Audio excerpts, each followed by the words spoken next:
the rich, feed the poor, till there are no rich no more.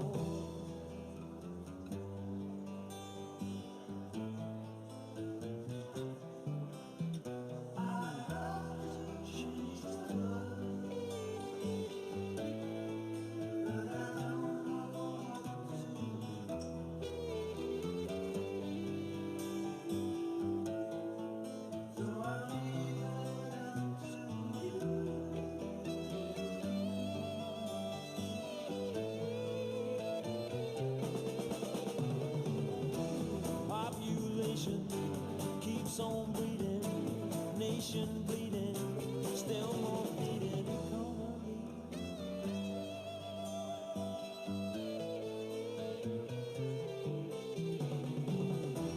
Life is funny, skies are sunny, bees make honey, who needs money? Monopoly.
Good afternoon, everyone. Those of you who've not managed to take a seat, if I could encourage you to do that, that would be fantastic. Hello, I'm Ros Atkins. I'm from BBC News, and it's my huge pleasure to be hosting this afternoon's event in this spectacular setting. And it's also a huge honor to be hosting the first Climate and Environment Action Forum hosted by the World Travel and Tourism Council along with the UNFCCC. And we'll all be aware that the UN General Assembly is taking place at the moment, and you can make a decent case that perhaps here in New York this week, more so than ever before, the world's leaders, whether they be industry leaders or political leaders or scientific leaders, are focused on the challenges of the climate crisis more so than ever before.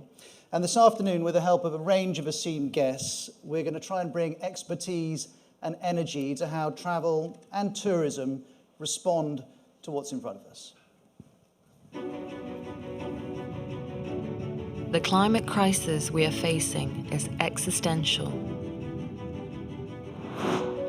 We only have a few years to act, or life as we know it will be severely threatened. Storms, floods, droughts, fires, mass migration, disease. There are no magic answers.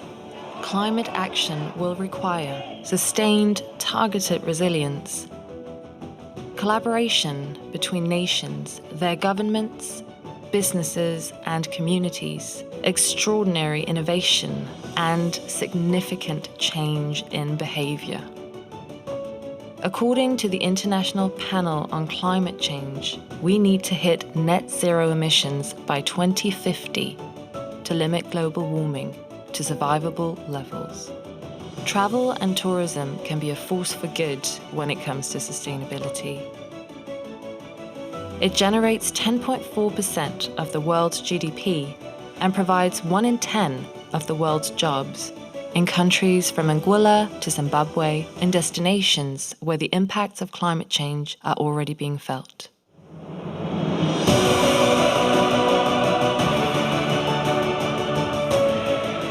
Given that travel and tourism is growing at 4% a year, but contributes some 5% of total global emissions, climate action needs to be at the core of all growth. The sector must go further and faster to innovate for climate-friendly travel, which is measured to manage, green to grow, and climate neutral by 2050. Travel makes the world go round. The world needs to take action now. UNFCCC and WTTC welcome you to the first Travel and Tourism Climate and Environment Action Forum, the place for leaders to set the pathway for our industry's climate-neutral future.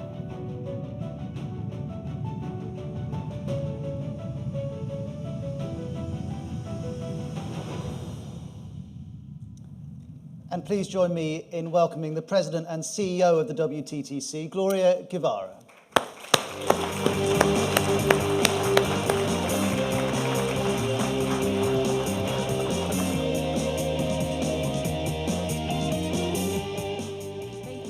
Thank you, Rose. Good afternoon. Excellent. Welcome, ladies and gentlemen, Excellencies, Prime Minister, President, Secretary, Mayor, dear members, dear friends from the industry, friends from the media.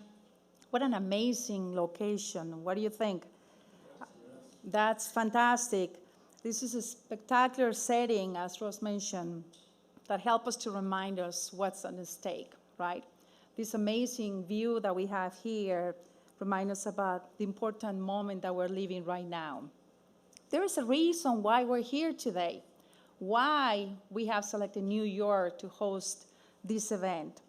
Because we're living in a time that we need to take action. I know a lot of work has been done. Our members are doing fantastic things, but we have to do more, and we have to work together. Because it's not only for us, it's for our children and our grandchildren. I had the opportunity to see the impact of climate change in my own country. And I have a lot of stories. Here I have President Calderón, I'm sure we share a lot of stories. But one that was very close to my heart is, for instance, in the case of the monarch butterflies. Climate change impacted their area with floods in Angangueo, a town. It was very sad. My children, back then they were 3 and 5, and they wanted to see the butterflies, and we couldn't because that area was impacted. Long story short, I had the chance to see the power of travel and tourism because we invested in an area, we empowered the community, and the locals started working on sustainable tourism. And today, they live from that activity, and guess what? They are the best protectors of the butterflies. They make sure that no one touches those trees. They make sure that they protect the environment, there's no noise.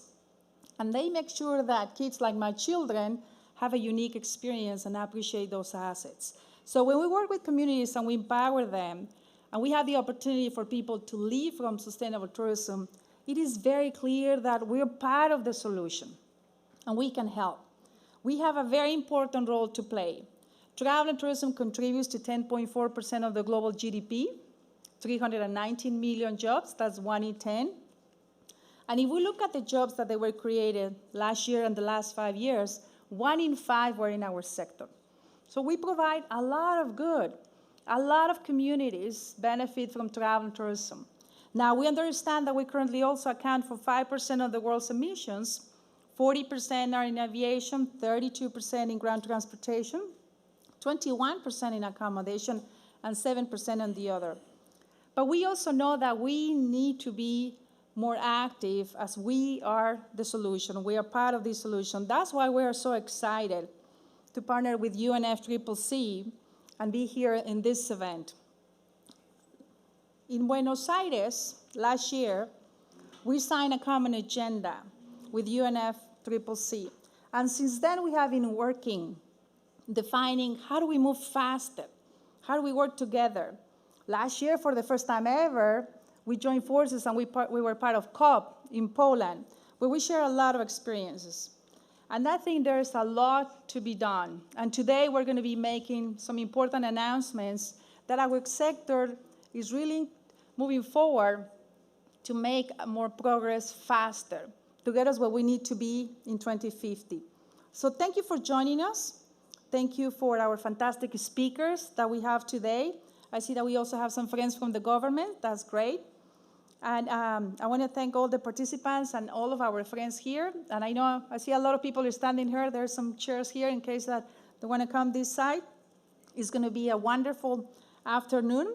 And I truly believe that together we can make a difference for our children. Because it's not just for us, it's for my kids. So in 2050, whenever they have, probably are going to be younger than me today, they can say, we did the right thing. And I think that's what we have to do, at least. Now, without further ado, let me introduce you to my friend, Patricia Espinosa. She has been a champion in climate. She's the Executive Secretary of the UN Climate Change. I mean, I really appreciate, as you can imagine, this is the Climate Week, so she's the host, not only of the Paris Agreement and all the commitments from all the organizations. So I'm thrilled to have her here. I know that it was a challenge, a lot of traffic, but we value her presence here and her friendship. Thank you very much.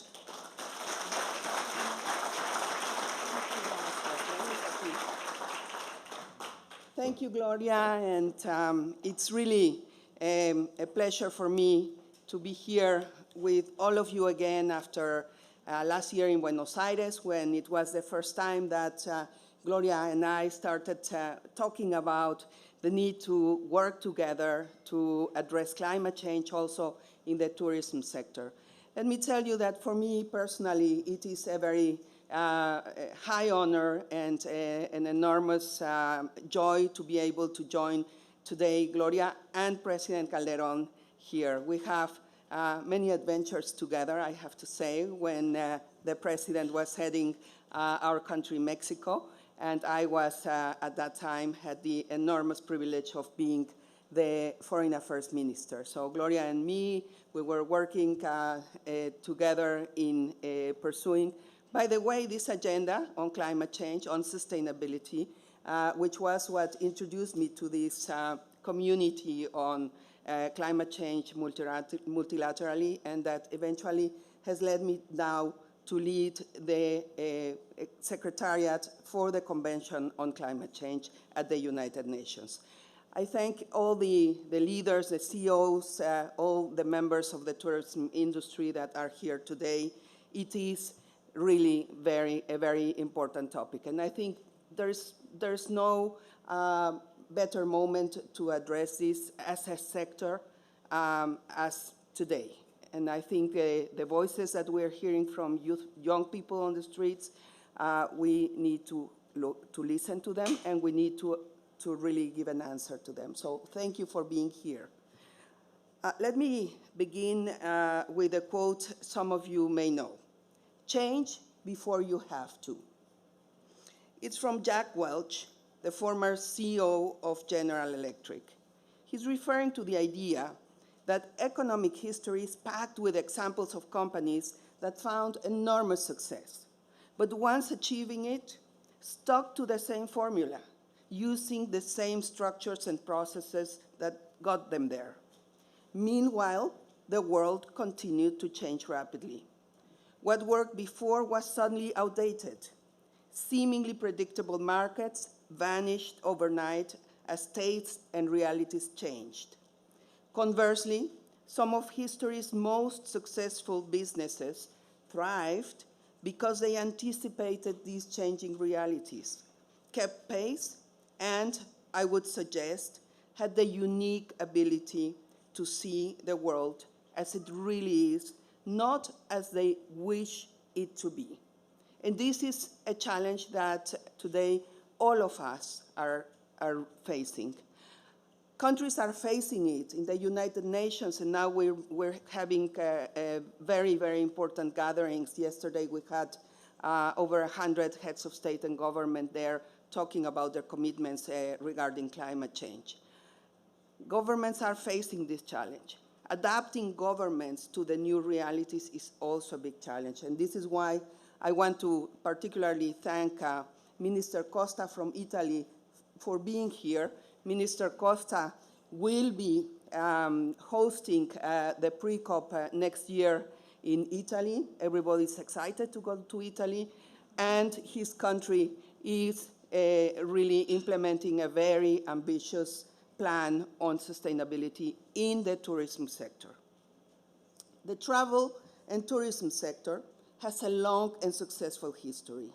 In fact, it has never been stronger. That you know better than me.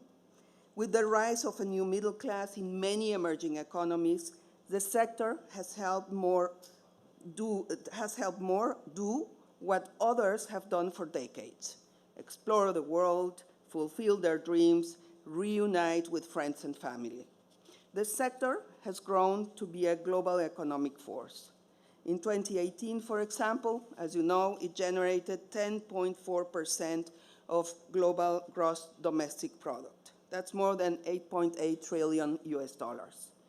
Growth figures indicate the sector is outpacing the global economy itself with a growth rate of 3.9%. The rest of the global economy grew at 3.2%. It also drives jobs, especially in developing countries, helping millions achieve financial freedom as well. It therefore seems strange to come here and tell you to change before you have to. But that's my message today. Not changed by us, but changed by reality, by climate change.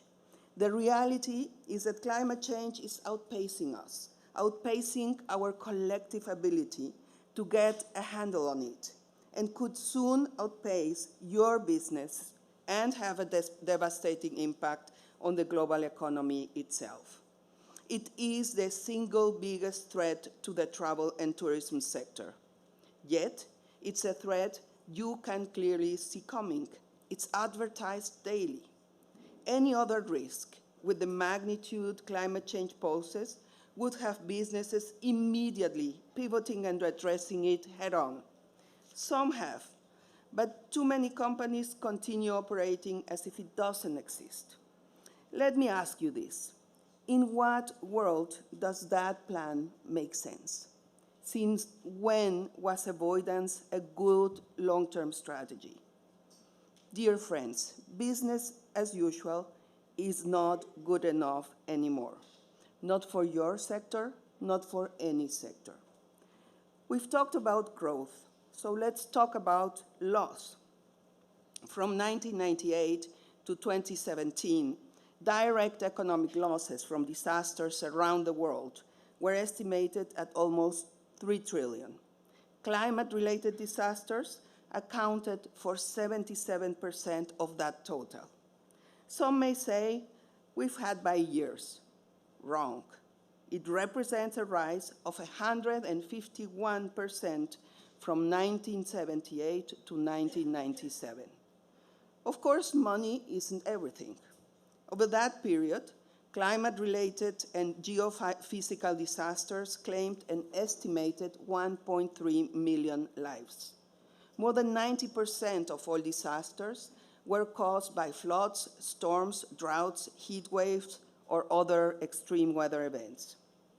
I've been to regions. I've been especially to low-lying small island states, regions featured heavily in your advertising, and have seen the direct impacts of climate change. Families, jobs, hope, all lost. Let me ask you this. How many businesses in your sector are selling tickets to the Bahamas this year? The point is this. The places I'm talking about are the very destinations upon which many in your sector depend. And yet actions of many businesses within the travel and tourism sector, despite progress made, we're getting to that, I'll be coming to that, are inconsistent with this reality. According to a new study published in the journal Nature, which tried to quantify the industry's total carbon footprint, the results indicated that tourism accounts for around 8% of global greenhouse gas emissions. This was led by an international team of scientists, which quantified the environmental impact of everything from transatlantic flights to souvenirs. 8% is huge. Under the Paris Agreement, we're supposed to be working towards stabilizing global temperature rise to 1.5 degrees by the end of the century. Every piece of scientific evidence at our disposal tells us this is the minimum to avoid potential disaster. Our current trajectory will more than double the number. We simply cannot predict the future of humanity in this scenario. Ladies and gentlemen, it's clear that society must change. Businesses must change, and the travel and tourism sector needs to change too. It's more than a question of morality, it's a question of survival. If you don't change your business, climate change will change it for you. Let's talk then of change, of solutions, of hope, of building resilience and a more sustainable and prosperous future for this sector, for this planet, and for humanity.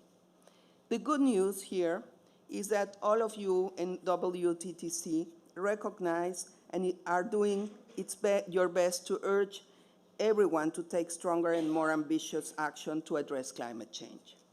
You recognize that real environmental action is about more than recycling towels at the hotel. While it's a helpful action, a profitable one, it's not even close to enough. Instead, WTTC recognizes that the sector must take real climate action. And we at UN Climate Change want to provide the support you need for that.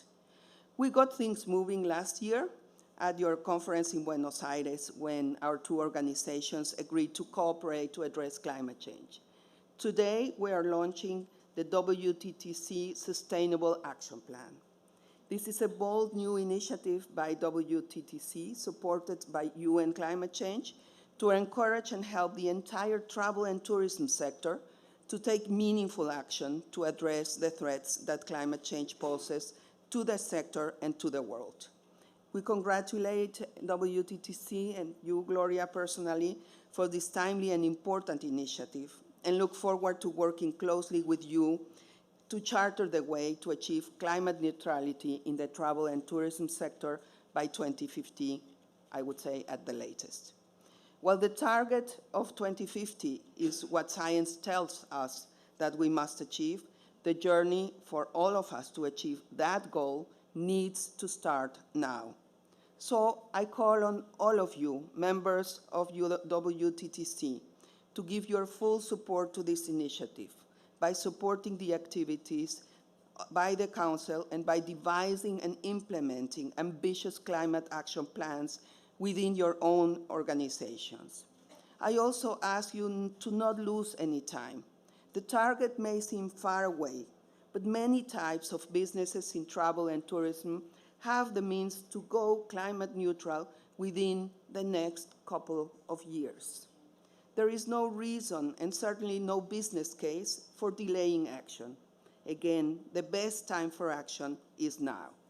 In that vein, we are also pleased to invite some of those early trailblazers to a dedicated event at the next COP in Santiago de Chile this December. UN Climate Change is well aware that we need to involve everybody throughout society if we are to implement and achieve the goals of the Paris Agreement. And that's why we're supporting business-to-business initiatives at the sector levels. We're already working, for example, with the fashion and sports sector. We invite you to come to COP to set an example for your peers to follow. I look forward to see you in Santiago with the best of climate action in travel and tourism. I talked about gains, I talked about laws. Let me end by talking about potential. The travel and tourism sector has enormous potential to help combat climate change. You have one of the most visible and consumer-facing sectors in the world. You have the opportunity to engage with customers and suppliers on climate issues every day, literally. Your reach is enormous. So is the potential for more business opportunities. For example, you can offer climate-smart travel for holidays, work, and destinations. And you can play an education role, helping share experiences and practices that work with others in the sector. That, in turn, can help the overall society as it works to bend the emissions curve downwards and to prepare for a changing climate. Ladies and gentlemen, dear friends, the challenges ahead of us are significant, but by working together, we can overcome them. And we can change before we have to. Let us continue working together to build a better sector, a cleaner and greener world, and a more prosperous future for all. Thank you very much. Thank you very much.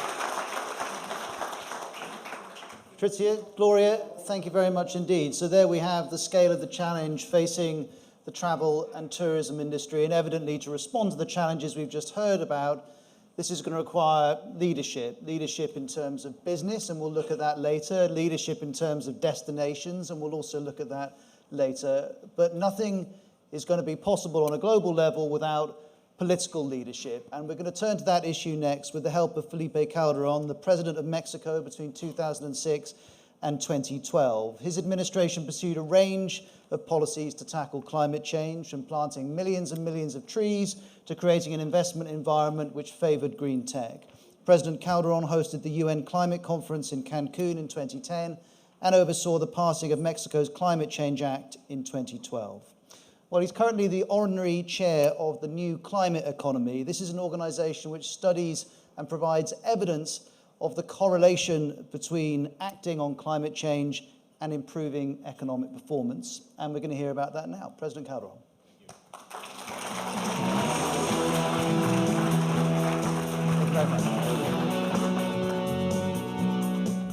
Thank you very much. Thank you, Gloria, for inviting me today. Prime Minister, and Secretary Patricia, pleasure to hear you. Friends, maybe there is more shadow this side if you want to pass, all of you. It's going to be better. Well, I will go quickly with this. Well, This is an industry that is providing 10% of the GDP at global level, 10% of the jobs of the world, and is probably emitting 8%, Patricia said, of greenhouse emissions. What can we do in order to avoid that? We need to understand that it's in self-interest for tourism and travel industry to tackle climate change because the impact is huge in this industry. You can see this picture about Bermuda very recently with the Dorian hurricane, Bahamas, excuse me. Bermuda is going to be next. Sorry, with the next hurricane, sorry. So the point is, the vulnerability to climate change about the industry is huge. This is Paris, of course, last year, but forget about Paris. It is considered, for instance, that with 1 meter level sea rise at the end of the century, for instance, up 60% of the properties, resorts in the Caribbean region could have some kind of damage. 60% of the resort properties in the Caribbean Sea. Other events, you can see what is happening for us in Mexico and several regions of Australia with coral reefs. It is estimated with only 1.5% scenario, coral reefs will almost disappear. They will die. So it is happening, and it's going to affect a lot tourism and travel industry, definitely. Other aspects, for instance, this is a beautiful place. It's Tulum, with the Mayan civilization and the beautiful beach place. Well, this is Tulum today, where the problem is, for instance, higher temperature in the sea combined with excessive of nutrients in the sea coming from, fertilizers, sediment from deforestation, residual water. All of those are provoking this formation and growth of algae, of sargassum, out of control. So it's damaging the industry, again, it's damaging the world. And of course, we need to understand once for all that there is a correlation, definitely, between human behavior and climate change. This is the carbon emission concentrations during 1 millennium. This is the average temperature above in all those centuries. And after the Industrial Revolution, you would see carbon concentration growing, and you will see the average of temperature growing as well. So this is clear correlation between human behavior. So what can we do? Because tourism and travel, we have not 10%. Definitely, this sector will grow in this century. Services, and in particular, travel and tourism, will increase their share in the global economy. We need to reduce the carbon emissions to zero. But the big obstacle is there is a general perception that taking action on that implies huge economic cost, that it implies to destroy jobs and to have huge losses for companies. But that is not exactly true. This is a very traditional dilemma, but that dilemma is false. It is possible, definitely, to have economic growth and to have a better climate at the same time if we are able to change some basic system. We need to do that, some of them very related, of course, with this industry. So we are promoting responsibility in climate change, but also we are promoting economic growth with higher quality, more resilient, and more inclusive. In order to do that, we need to change at least 3 big systems in the world. The first is land use. We need to stop deforestation. But we are claiming to not only to stop deforestation and to improve agricultural processes, but also to see potential gains. And let me tell you one single example about potential gains for this industry and land uses, which is the sustainable forestry everywhere. Sustainable forestry is a business, implies jobs for countries in developing countries in Asia, in America, and everywhere in Africa.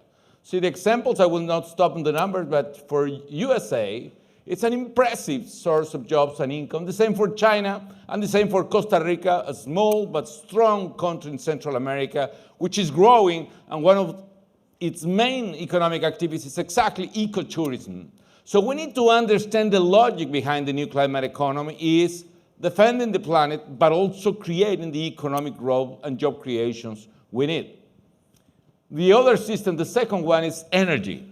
And it is crucial. It doesn't apply to reduce only or to stop the consumption of energy. That's impossible. Energy consumption will increase probably 50% by mid-century.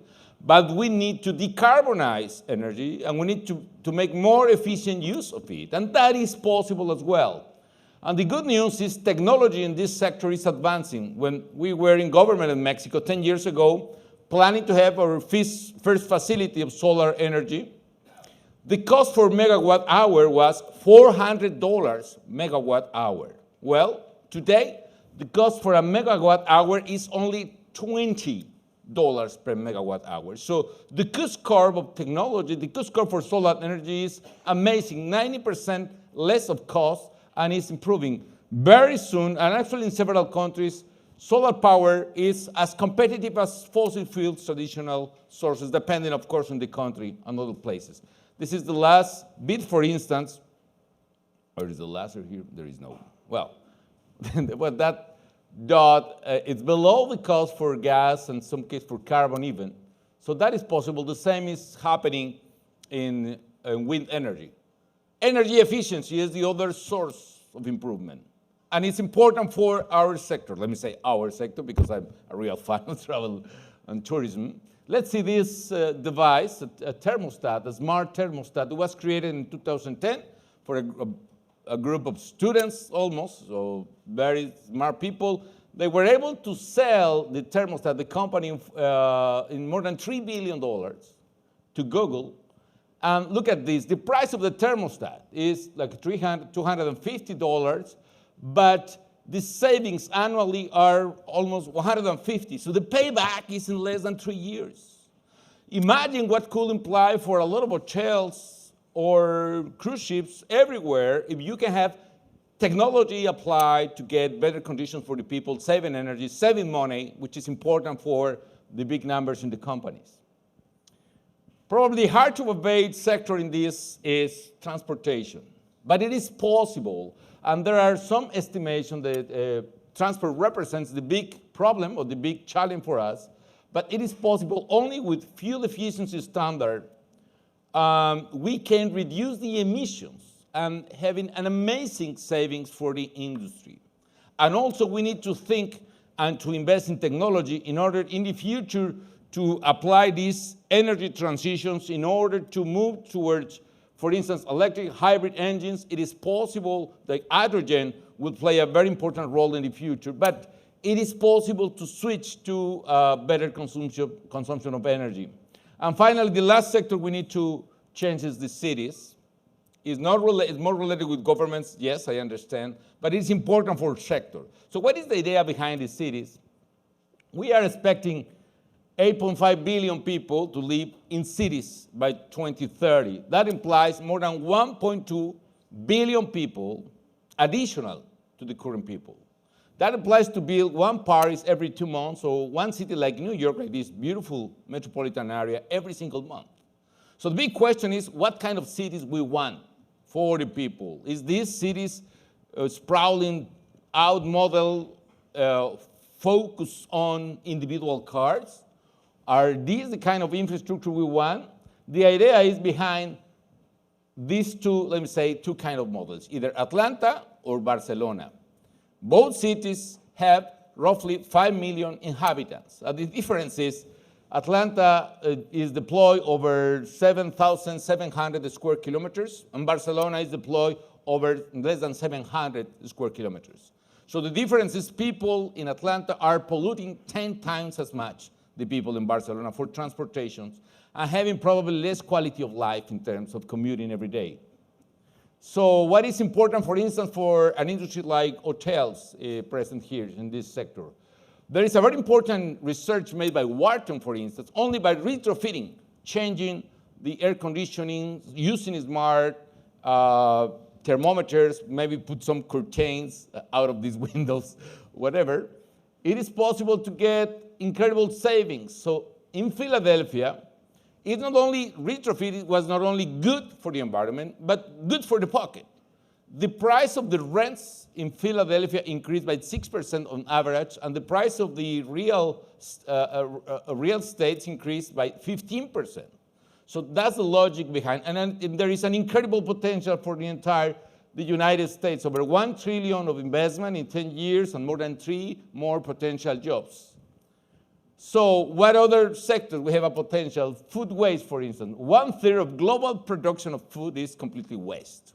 So the question is, what can we do in order to persuade our customers to not overload the plates, for instance?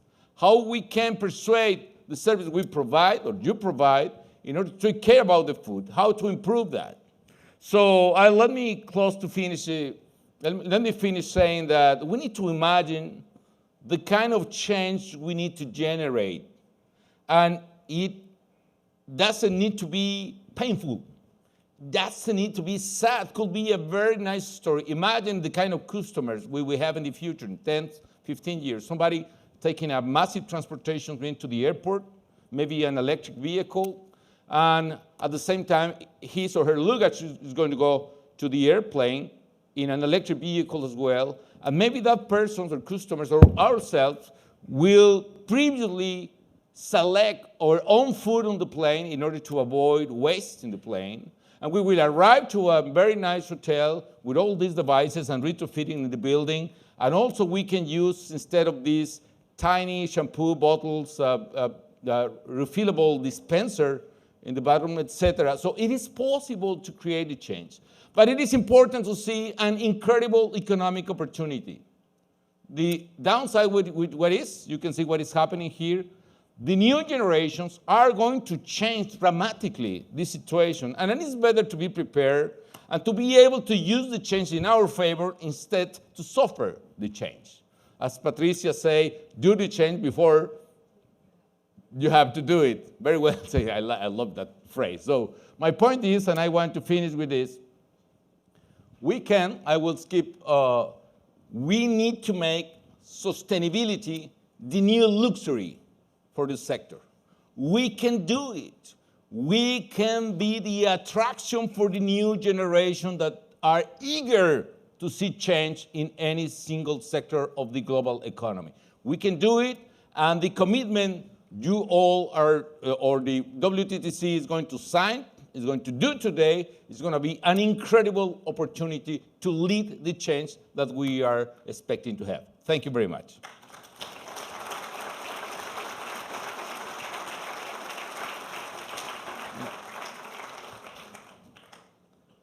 I will invite you, please, Chris Naceta. We will have a conversation here with Chris, and the reason is that I was talking with Gloria, and Hilton, which is Chris' company, was the first big hotel company that incorporated or to assume what is called these science-based targets, taking an incredible commitment in order to reduce carbon emissions. So I will invite first, we will have a conversation, but I want to invite you first, Chris, if you want to describe for some minutes what you are doing. I'm happy. Right. First of all, I want to say to Felipe, President Calderón, thank you. Come sit by me. Right, well, it's going to be easier this way. I want to, on behalf of everybody here, thank you for being here and for your passion, not just for the issues related to the environment and climate, but the passion for our industry. I feel like, as much as we've seen you lately speaking on behalf of our industry, you become a huge advocate. If you need a new career in sales and marketing, I will do that. The hotel industry and travel and tourism would love to have you. But I travel a lot, so I know all the hotels, and so I have some complaints about. Okay, we'll talk about that. Let's talk afterwards. I'm sure that's all of our competitor brands, not all good experiences at Hilton. But honestly, you mentioned what we're doing at Hilton, and I'll talk about that, of course, for a minute. But this is something we talked about at our executive committee meeting. We talked about this in Buenos Aires. We talk about this all the time. We talk about this wonderful golden age of travel, where you have people all over the world, sort of emerging into middle classes, having more disposable income, and wanting to travel, wanting to see their country, wanting to see the rest of the world, and wonderful for our business, wanting to have experiences. And so we have this incredible wind in our sails on the one hand. On the other hand, and I love Patricia's quote coming from Jack Welch, you either change or you should change before you're forced to change. As I say to my team all the time, we can either impose discipline upon ourselves or it will be imposed upon us. And so I think as an industry, if we're going to be responsible stewards of the environment, but more importantly, responsible stewards of this incredible opportunity where we have wind in our sails, we have to be responsible and accountable. We at Hilton, and I'll come back to the industry maybe, and then we can have a conversation, a number of years ago realized that we needed to do our part. We're one of the biggest players in the industry. We have a huge global footprint, 6,000 hotels in 116 countries, 400,000 plus team members around the world, 1 million rooms. And so while that's a big footprint, we also know that it leaves a big carbon footprint and use of energy and waste and water and all of those things that are impacting our environment in its wake. And so you're right, we set out in accordance with the Paris Climate Accord to set new goals for 2030, and that was to have our environmental impact, to also double our social impact in investing. And we said, if we're going to do this, like anything we do in business, we have to measure it, right? It can't be a pie in the sky. 2030 is a long way off. We'll figure it out in 2029. It needs to be based on science-based targets that we can actually break apart piece by piece, measure it, and set goals and compensate people as against meeting those goals. And so probably the proudest thing, the thing I'm most proud of that we've done as it relates to the environmental side, we actually did 10 years ago. We set those new goals in 2018. What we did 10 years ago is we built a proprietary technology that we call LightStay, that we made a brand standard in every one of our 6,000 hotels that measures both our entire footprint environmentally and our social impact, what we're doing in the communities, et cetera. And we force everybody in the system to measure it, because I'm a big believer, as I said, you cannot manage what you are not measuring. You can't, if you don't have science-based targets, you're not going to accomplish anything. And so if I fast forward over that period of time, we've actually tracked in a very scientific way that we have reduced energy use by 22% over that time. We've reduced our carbon output by 30%, okay? We have reduced water usage by 22%, and we've reduced waste by doing a lot of things that you were talking about by over 30%. We had the first soap recycling program as an example, where we said we want to have zero soap sent to landfills. By the way, we're at 90% of the way there. We have recycled 9.6 million bars of soap. By the way, in the process, we think we can connect it to reducing hygiene-related deaths in the emerging world by 35%. Plastics, huge issue, which you talked about, and everybody. You have plastic straws. Plastic straws are gone out of our system. Plastic bottles, we have removed in parts of our world. Bulk amenities, I'm looking at Keith, we and they and a bunch of others are, to your point, all the little plastic amenity bottles are very rapidly exiting the system. I'll give you a great example of one simple one where we have system-wide a digital key. So what is the typical key that you use at a hotel? It's plastic, right? We have removed by implementing digital key on a global basis, 40 tons of plastic in the world, because people use their phone instead of that. And I'll shut up here in 1 second. As a result of that, we were just named, actually last week, I saw some of the Skift folks somewhere here. There they are. I announced it on stage there that we were ranked #1 in our industry in the Dow Jones Sustainability Index. And so we're really proud that we are serious about it. We are trying to change, so we will not have somebody impose change on us.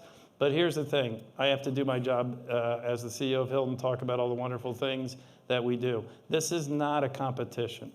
Keith and I are friends. We were talking about it. Reality is, this is an awesome opportunity that needs to be matched with responsible behavior across the industry. So for Gloria, the WTTC team, Mr. President, the work you're doing, this is not something that I think we should be competing on. I'm happy, by the way, Keith and anybody else in the industry, to share any practice that we have, anything that we have learned in the process.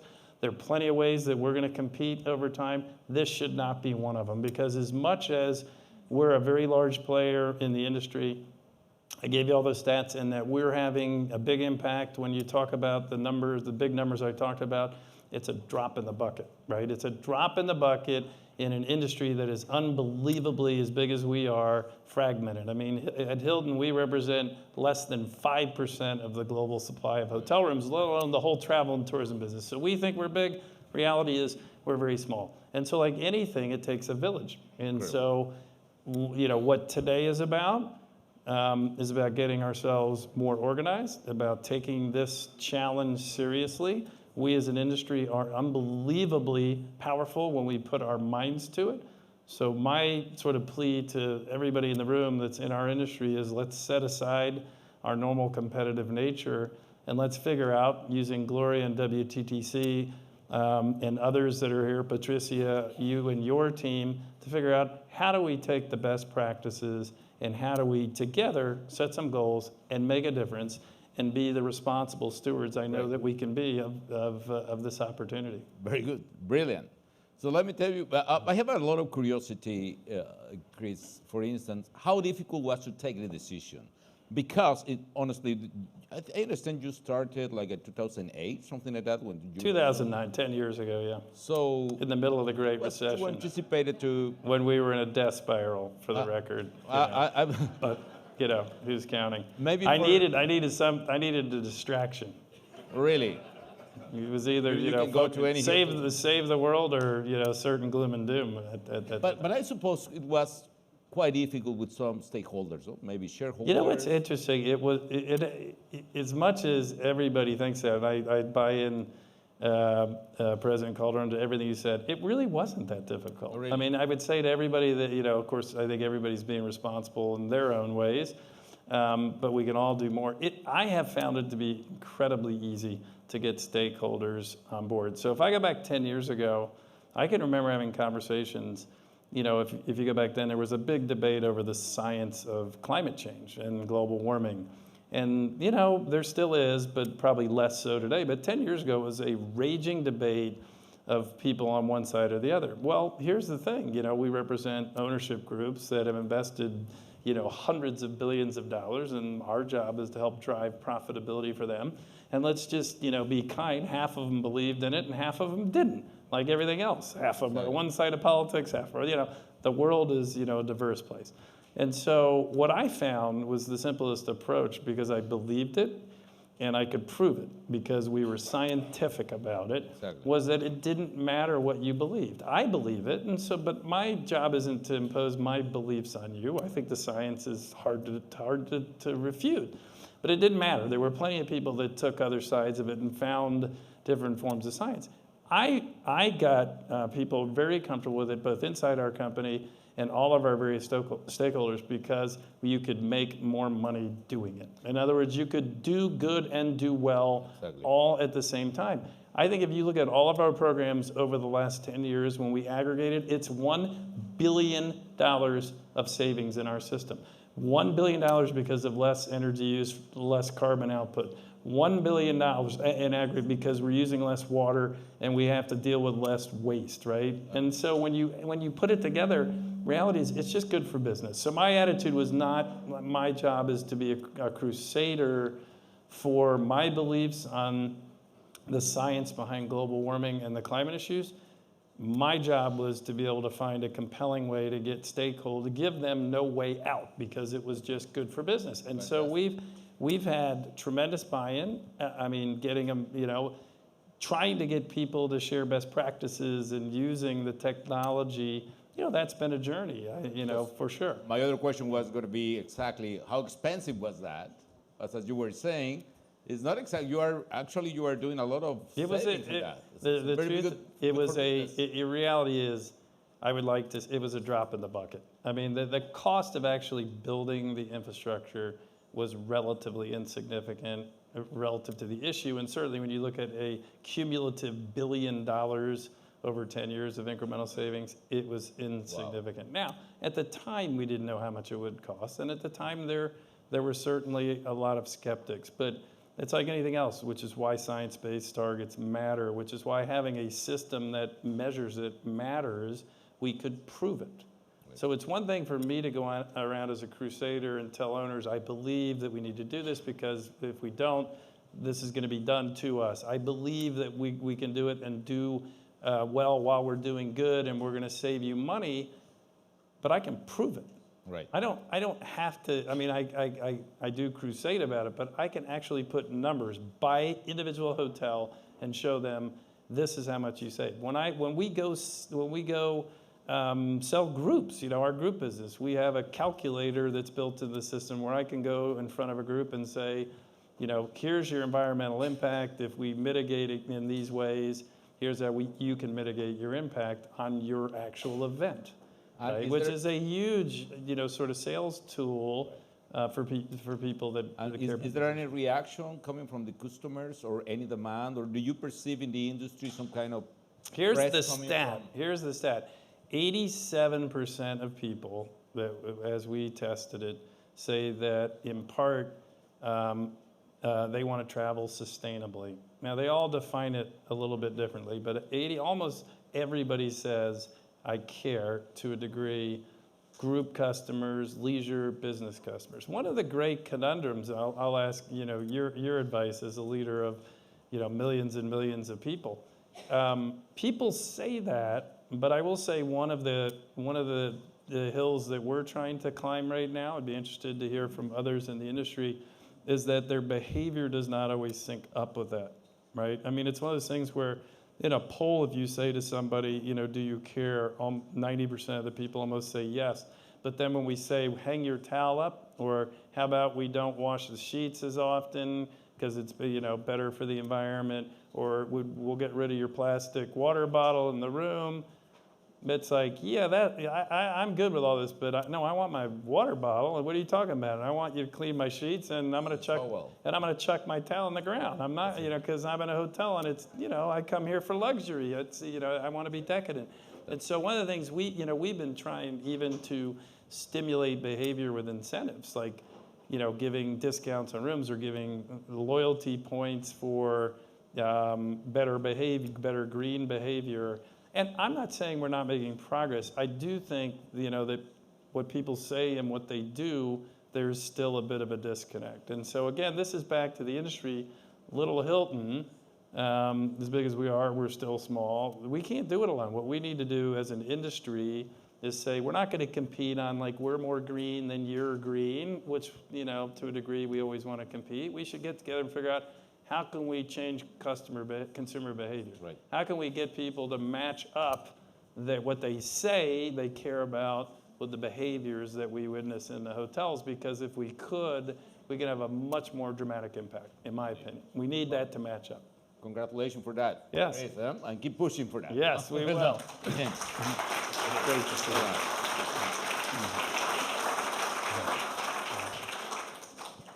Mr. President, thank you very much. Christopher, thank you very much indeed. So we had two fascinating insights there to political leadership and corporate leadership. We're very lucky now to hear from Aruba's Prime Minister, Her Excellency Evelyn Weaver-Croes. Now, as you all know, Aruba is a small and beautiful territory in the Caribbean. It's one of the most prosperous in the region as well. That's in part thanks to tourism. And Aruba is also affected by climate change. I think it's fair to say for the people of Aruba, this isn't about a problem that's coming in the future. This is about something that's here right now. And I'm very, very excited to hear the insights that the Prime Minister is going to share with us. So please, thank you very much.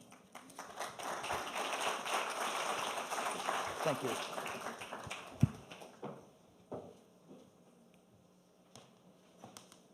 Ladies and gentlemen, distinguished guests, friends, it is a great honor for me to be here this afternoon at this very important forum and have the opportunity to speak to you at this event.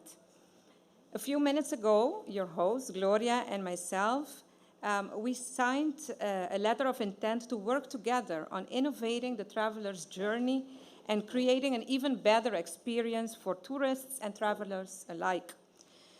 This goal is as close to Aruba's heart as it is to the WTTC.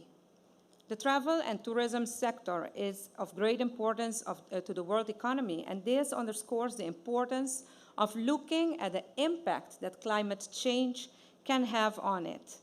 It is for this reason that I would like to congratulate the WTTC and the United Nations Framework on Convention and Climate Change for having joined forces to pursue a carbon-neutral world. Our belief is that this initiative can truly make a difference as the world seeks a way to pursue the implementation of the Paris Agreement. I would like to point out some of the global challenges as well as how these affect small islands like Aruba. This means focusing on some of the vulnerabilities and some of the actions that we can take. In doing so, let me share some of the experiences and lessons we learned in Aruba. The central theme of this forum, the impact of climate change on tourism, is extremely important to tourism industries across the world. The effect of climate change, such as extreme weather events and seawater level rise, can cause irreparable damage to natural ecosystems, which are at the heart of our tourism industries. The harm and the damage that can be caused by climate change goes beyond imagination, as we just saw this afternoon. And the entire tourism sectors can simply cease to exist if the natural resources that are central to them are damaged beyond repair. And in case of the small island development states, this threat extends rapidly to the national level. An entire nation can be easily impacted economically or physically when natural circumstances change. Moreover, damage to natural ecosystems cannot be addressed only in monetary terms. Even if capital is available, it will take decades for corals to grow or mangroves to be reforested. You simply cannot force nature to grow faster. Recovery may be either possible or it may be even impossible, or it will take a lot of time. And time is something that we don't have when we need to get an economy back on its feet. We have to avoid this altogether. For my country, Aruba, which is a Caribbean island within the Kingdom of the Netherlands, the risk is no different. Tourism is the heart of the Aruba economy. In total contribution, both direct and indirect represent 90% of Aruba's GDP in 2018, whilst the total contribution to employment, including jobs indirectly supporting the industry, is equivalent to 99% of the total employment. With this percentage, Aruba ranks #1 in the world in terms of being economically most dependent on the travel and tourism industry. To develop Aruba's tourism sector in a sustainable manner, we are doing everything that we can to manage the balance between economic growth and protection of natural resources. This means pursuing innovative pathways for sustainable tourism development to achieving the balanced growth. Key elements hereof have been defining a destination development plan and performing a carrying capacity study to provide a clear strategy and actions to be undertaken. In short, we are pursuing a high-value, low-impact growth model. While volume remains an important factor that accounts for our success, it is value that we seek to grow at a faster rate in the years to come. So, whereas we are doing everything that lies within our own influence sphere to manage our tourism sector sustainably, we are also exposed to external pressures and threats from climate change. At the heart of our tourism proposition are our beaches, which are known for their white and fine-grained sand. These beaches inspire a paradise appeal, and if I may say, have laid the foundation for a commercially viable hotel sector in Aruba. The threat of seawater level rise or damage due to extreme weather events is therefore something that we take extremely seriously. It is for this reason that Aruba is reaching out to other islands and actually to the world to join the movement against climate change. Still, our belief is that all change starts from within. Allow me to point out 2 examples hereof. Carbon emission reduction is a cornerstone of all climate policy. In our case, one of the most important agenda points is to recalibrate the energy policy and set realistic targets. Our targets are currently inspired by the Paris Agreement and the IPCC report issued in 2018 on the global warming of 1.5 degrees Celsius. A key pillar of our new energy policy is energy efficiency, like we heard President Calderón also mention. The big hotels in Aruba account for 1/3 of our nation's energy consumption. By using energy in a more conscious manner, by being more energy efficient, we create a direct contribution to reduction of our carbon footprint. And another pillar of our new energy policy is to carefully revisit the renewable energy.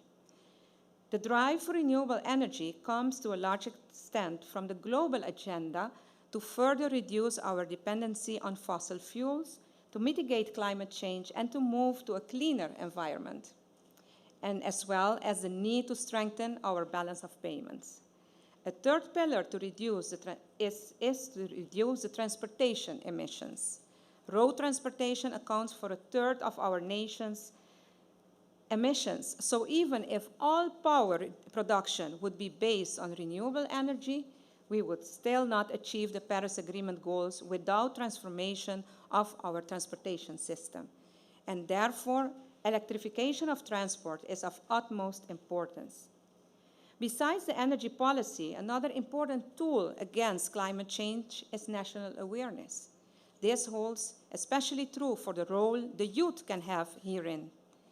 At the global level, we have seen a 16-year-old youngster from Sweden, Greta, who by now has inspired an international movement on climate change awareness. And just a few days ago, young students took to the streets of New York City and around the world in a climate strike to voice their concerns about their future. Rightfully so. The government of Aruba has therefore sparked a series of youth awareness activities to foster environment and energy-conscious behaviors, and also to obtain youth perspectives for local policy making. It is for these reasons that Aruba is reaching out to other islands and to the world to join the movement against climate change. It is only together that we can make a difference and protect our tourism industries, which are so vital to our economies and to humanity. Aruba is committed to the movement against climate change. Like I said, our belief is that change starts from within, but only if all islands and all nations stand together, it is then that we can win this battle on climate change. In closing, I would like to thank the WTTC for this opportunity. Aruba's relationship with the WTTC will be taken to the next level with the letter of intent we just signed. On behalf of the government of Aruba, I can say that we are a proud partner with the WTTC, and we look forward to work together with you to create a better future for the travel and tourism for all. Thank you so much.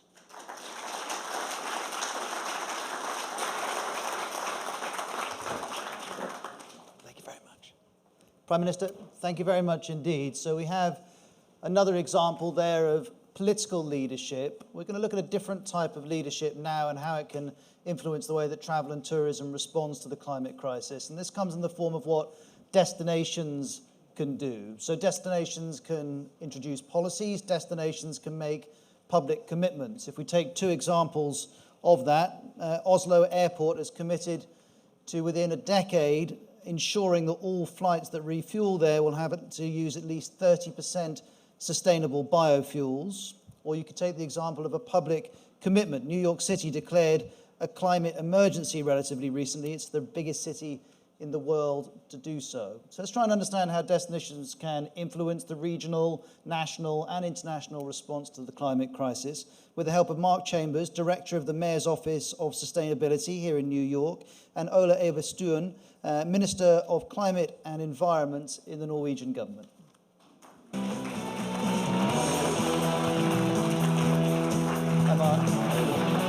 Have a seat. Anyone?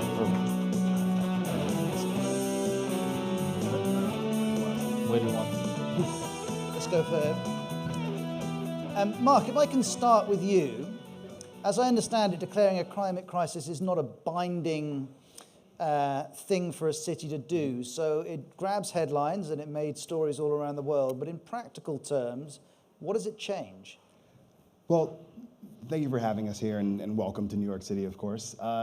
So you're right, it's not binding, but we have binding ones too. Right. I think that what we've learned is that it is important as the largest city in the United States, 8.6 million people, to be able to recognize that the leadership we show here extends beyond the 5 boroughs of New York City.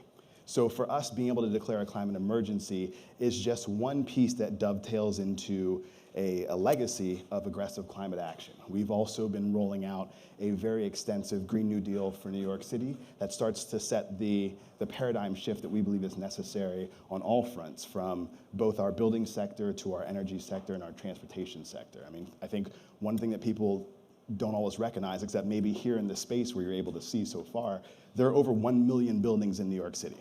So literally over 1 million. And so being able to center our climate action around the built environment and around buildings is critical.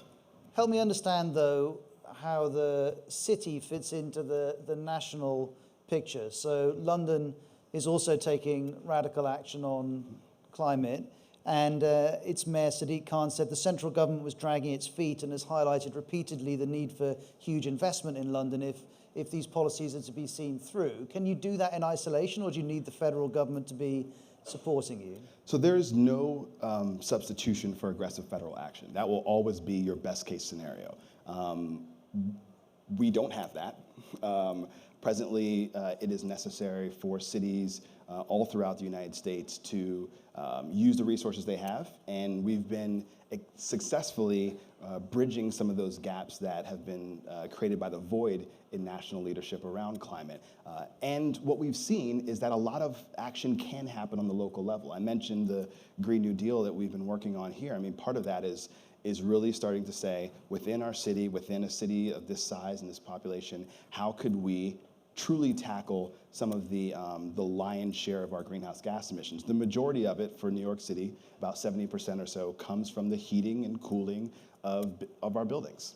And so for us, being able to pass a suite of bills earlier this year, we call it the Climate Mobilization Act, the anchor of that was the first of its kind global mandate in greenhouse gas emissions for large buildings. So starting a few years from now, large buildings in New York City, buildings over 25,000 square feet, buildings that I'm sure many of you either operate with, own, or visit often, will have a cap on the amount of greenhouse gases that they can be responsible for. And they're gonna need to spend the next 5+ years planning out the capital work that will allow for them to meet that. And it might be a big retrofit. It might be just turning things off when you're not using them. I mean, I think the flexibility lets it meet people where they are.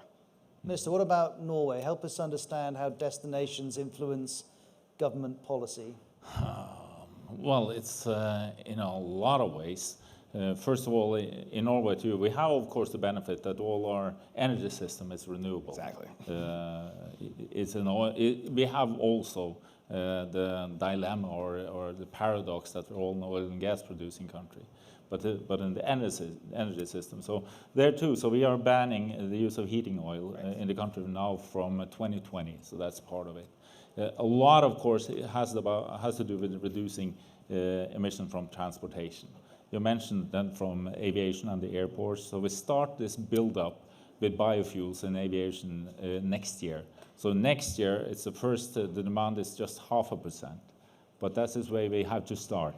And it's got to be not any kind of biofuels, it's got to be the advanced biofuels so that we get also the global impact is not negative. So that's, I think, we're the first in the world to do that.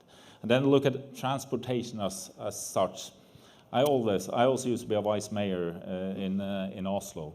So I always remember that the most important thing we have to do is to better our public transportation.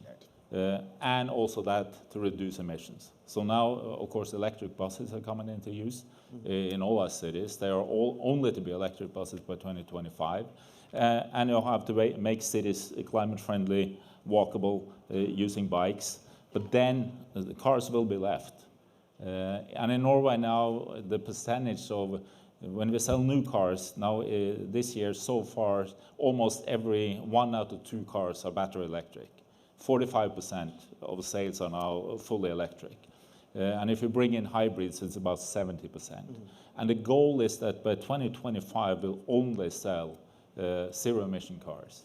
That's almost all battery electric and a few in hydrogen. And we are on track to reaching that goal. And help me understand the relationship between the national government and the destinations, because I think this is absolutely crucial. How do destinations, which are hugely important to the tourism and travel industry, relate to national governments in a productive way? Yeah, because we have, of course, we have to move fast. So the industry and also in travel industry, they have made their own roadmaps on how they can help also reducing emissions. So they also look at how they can use, people also in Norway, of course, they fly. That's a big problem. But then we have to reduce emissions locally. So there too, they look at how they can use, of course, only zero-emission vehicles, using the public transportation system, not forgetting how trains also can utilize and be used more than this today. But in Norway, you have a long coastline. So we have the cruise industry is also there. That's a big emitter, of course. So there too, now we have to start to use, to make the cars zero emission. That's in the future, that will be used as the easy part. Then it's heavier trucks that's harder, and we're now looking into green shipping. So on our coastline, you have a lot of car ferries. We now have some 80-something coming into use that are fully electric. And it is happening much faster than people are thought that it could be. Cruise ships also, we set a goal. We have you have to use the most important destinations. So we have, of course, some UNESCO World Heritage Sites on some of the famous fjords. There we set a goal that by 2026, we will only allow zero-emission ships to enter those fjords. That is a short time. And it's really hard for the industry to meet that goal. But just setting it has also put in motion a lot of You're telling a largely successful story of taking on the issue of mobility in relation to emissions. Walking around New York last night, I can confirm there are a reasonably high amount of emissions coming from the cars that are packed onto this small section of the city. Is that a nut you can crack? So short answer is yes. The longer answer is this where it comes into the relationship between an authority. In New York City, we don't have control to be able to say that only electric cars can come into the city. There's a state control around the vehicles. We have some binary control where we can say this area can have no cars at all, or cars. But for us, being able to move forward with some form of congestion pricing, similar to what you've seen in London or in a few other cities that have modeled that, is right now the pathway that we have just now seized authority to be able to pursue, so that we will spend the next year or so trying to develop a New York-specific policy around congestion to be able to tackle not just the flow of cars going in, but allowing that flow to work towards the bigger goal that we have. We want less cars, right? So we want there to be less cars on the road, and we want the cars that are on the road to be electric and shared. So the notion has to be that we are moving to a place where as we get different pieces and different levers, we pull them, but we're also building out the infrastructure that will support it. And so one of the key parts of that is that for us to be able to recognize that an influx of electric cars is coming. It's not far in the future, it's here. We need the infrastructure and the charging infrastructure to be able to support that. So what we've been developing and we'll start rolling out next year are fast charging hubs within New York City that will allow for, whether it's like single owner or fleets, preferably with shared vehicles, to be able to start fast charging their cars, which means charging in 30 minutes versus 8 hours. And that we hope will start to ease some of the transition costs of us moving to a much lower carbon transit system. But we also still have, we have a very low carbon per population ratio here because of the mass transit system and how many people ride the trains. So we're working on top of the assets that we have. I should say, those of you in the audience, you're very welcome to ask questions in a couple of minutes if you'd like to. I'm just wondering, I'm listening to your ambitions and I'm thinking, this sounds expensive. Is this a cost? I mean, we listened to President Calderón earlier making the case that, look, this is an economic opportunity. It's not just a cost, but I'm listening to you describe the changes that you would like to see in your respective homes, and that sounds like an upfront cost. Is that something a destination alone can carry? No, definitely. Public transportation, that is something that has to be a key. We must never forget that. But if we look at the electric cars now, I mean, the cars are good enough. For most people, they function well.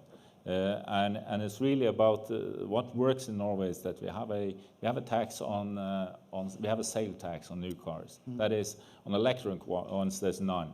But then we have one on the regular or the traditional ones that is based on their emissions. And it's really the decision when you buy it. That's what matters.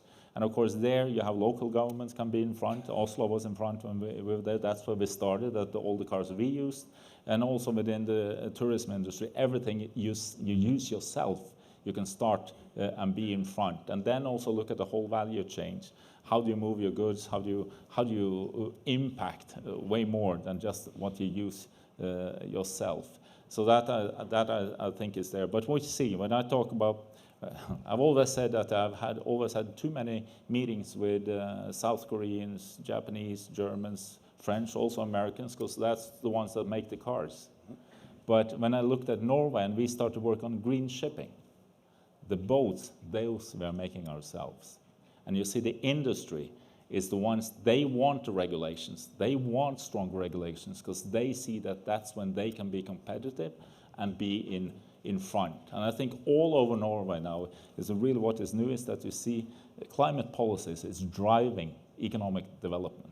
And that's the story that we have to talk about and also make sure that it's the only way for the future. Exactly, and you're exporting it too, which I think is also fantastic. I was in Helsinki earlier this year, and you start to work in a way in which good ideas are becoming much more easily relatable and transferable to other places. But let's be blunt, your country is one of the richest countries in the world. I'm thinking about other destinations who are looking at difficult choices around climate change and reducing the carbon footprint of those destinations. Sometimes those decisions are going to be expensive. I'm just trying to understand the experience of making the case to spend that money, Mark. Absolutely. So I think with the buildings, the case is a little bit stronger because you're investing in your portfolio, your property. You're making investments that are reducing your energy use exposure, operational costs. And as a result, yes, the payback for some of the deeper investments that you're going to make is going to be longer,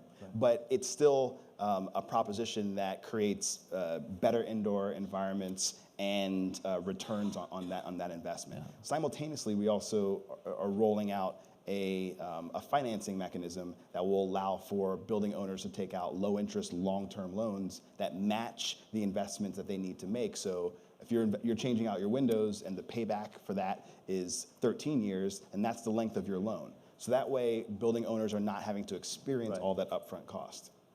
Yeah, but the cost is not to do anything. And that's really, I mean, if you see the sea levels rising, you have the storm, there's no doubt where the cost is. Yeah. And we have to stop thinking that these are always trade-offs. Because I work always on three areas. One is to cut fossil fuels as fast as possible. We need to cut close to 50% by 2030, be global climate neutral by 2050. That is one part. The other part is we have to stop the destruction of nature. That is, it is not enough. We need more nature in the future. And I think also the tourism industry can be a part of that, just in their actions, but also to appreciate also and see the economic value of keeping and preserving nature. But then comes the really big part, and that is that we need to develop a global economy within the boundaries of nature. And that's when you really have to start to think a circular economy in a much more fundamental way.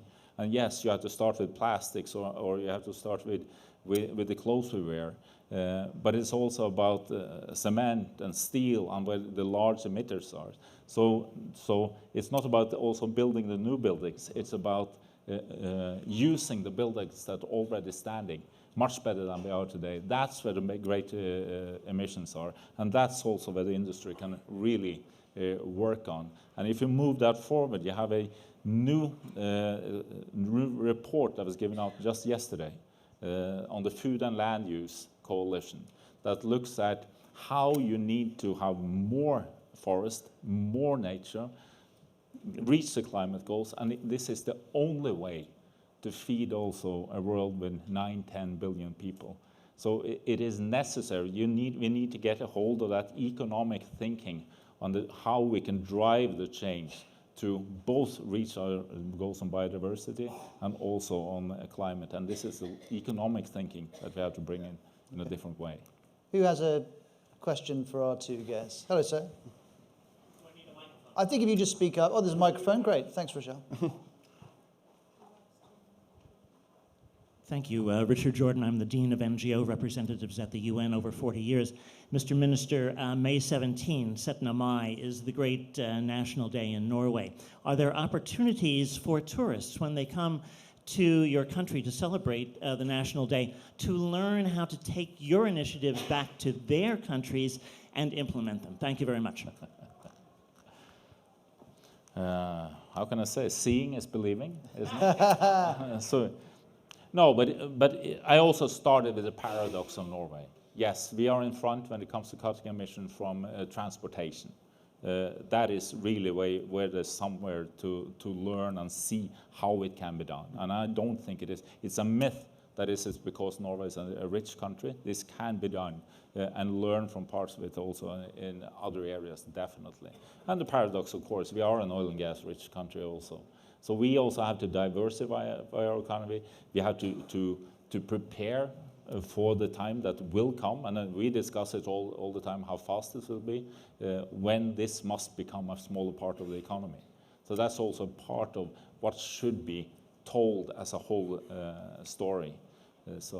Yeah. I can see Egypt's Minister for Tourism just there. Hi, do you have a question? It's not a question, but just a comment. We're hearing about the United States and Norway. There are other countries that are rebounding, and overlooking environmental changes is not something that is to be taken lightly. I just wanted to say that in Egypt, for example, we are now applying Green Star Hotel classification, which is pretty important. There's also classifications of new hotels that were not there in the past, like eco-lodges and so forth. One of our destinations is now plastic-free when it comes to bags, so I think that many of the upcoming destinations that are now coming back have to take these environmental objectives quite seriously, and that's something that we're trying to do with respect to what we have in Egypt. Thank you very much indeed. Now, we're a little short of time, but I have one last question for you, and if you'd answer it relatively briefly, I'd be grateful. You're both doing impressive work, which I'm sure is inspiring lots of people. How do you choose to talk about it with people who travel and people who are tourists? How do you tell the people who are coming to your respective destinations what you're doing? Well, I mean, look, there are 68 million people that come to visit New York every year. I think that what we're trying to do is showcase by example what a city and a diverse and large city can do, and then we're trying to use the fact that we have these 68 million ambassadors that we're creating when they're here to be able to spread that word where they're going. I mean, for us, we also recognize and are starting to clearly direct our messaging around the fact that whether it's travel or a lot of how we exist in cities, a lot of it has been built around abundant, cheap oil. Like, that's bottom line. And that can no longer be the precedent that is being set. So we are moving in a direction of trying to, again, not just export the qualities of New York City, but also try and make sure that we are engaging with a lot of the visitors in a way that hopes to kind of make sure that they are also leaving with us some lessons about how we can be a little bit better stewards internal to our city and start to kind of reduce the impact that we're having when they visit. So that's interesting. You're almost making them part of it by not just telling them what you're up to, but asking them for suggestions of how you could do better. What about, do you talk to visitors about what you're doing? Well, I think the easy, you have to remember that people are on vacation. So green choices has to be easy to make. And so I think this is, and also cooperating with the industry. I mean, most people, they look at the net or whatever and find out where they go. Mm-hmm. So the choices and also the green impact must be easy to see. I think that is part of it. And also when you come to a destination, it must be easy to find the green choices that are there. And that is really the best we can do. And then we have to start to work on the, if there's an elephant in the room, I don't know, but of course it's aviation. Right. That is the hard part. And one thing is biofuels, that's one part.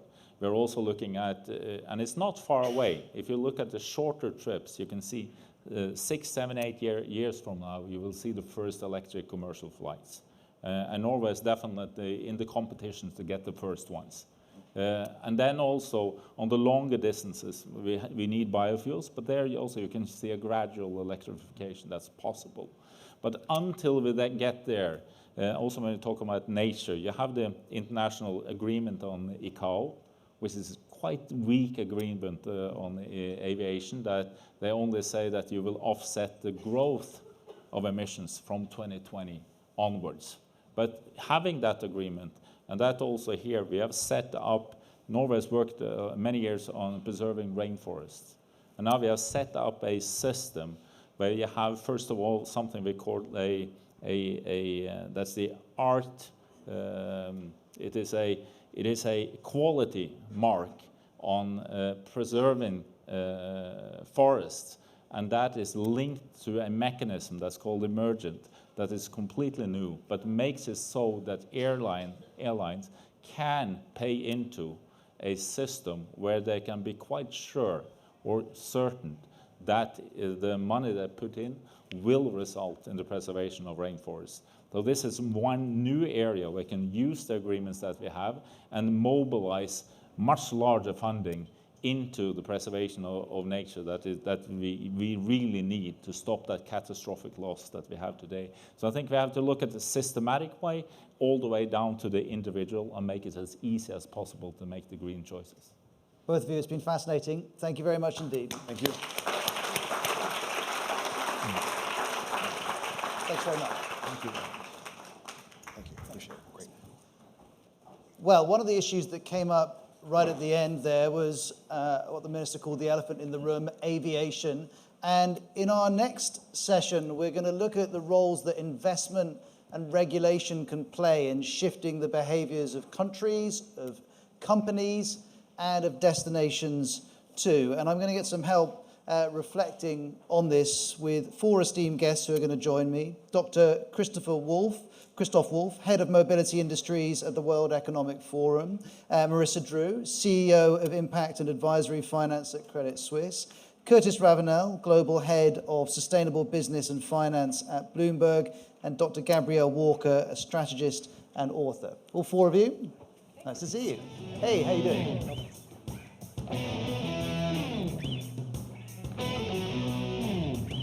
Hello, nice to meet you.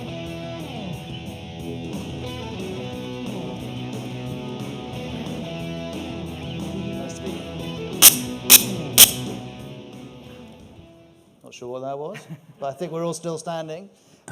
All 4 of you, thank you very much indeed. Blimey, I'm really not sure what that is. Yeah, if there's any slumbering in the audience, that will deal with that. So I was prepping for this session and I was looking for examples of how countries have or companies have brought in regulations or frameworks for investment to influence behavior. And there's really a very, very long list. The London Stock Exchange has reclassified oil and gas companies under a non-renewable energy category. We've just been talking about Norway. It's the Sovereign Wealth Fund that oversees a lot of Norway's assets is dropping $13 billion worth of investments connected to fossil fuels. We know that France is looking at some sort of tax on flights. A question to all four of you, really. Do you think that if we want macro change in the way that the world behaves and travel and tourism exists, really investment and regulation are the only two ways of doing it at scale? Sounds like someone's got two large knives which they're sharpening. So I was at a session. Oh. There you go. Is the microphone not working? It sounds like that may be the issue, so we'll just... Okay. So I was at a session yesterday where the moderator kept saying, we're running out of time, we're running out of time. And he was right, we are running out of time. Yes, on a fundamental level. For Climate Week. So that's a wake-up call, and we need a wake-up call. So I think, is it the only way to get change at scale? I think probably we need a combination of everything, and a lot of that is the sort of stories that we tell about this. But in terms of the impact that the seismic shift in investment attitude is having on all of the businesses, certainly that I deal with, I think that that investors are going to play a massive role in this.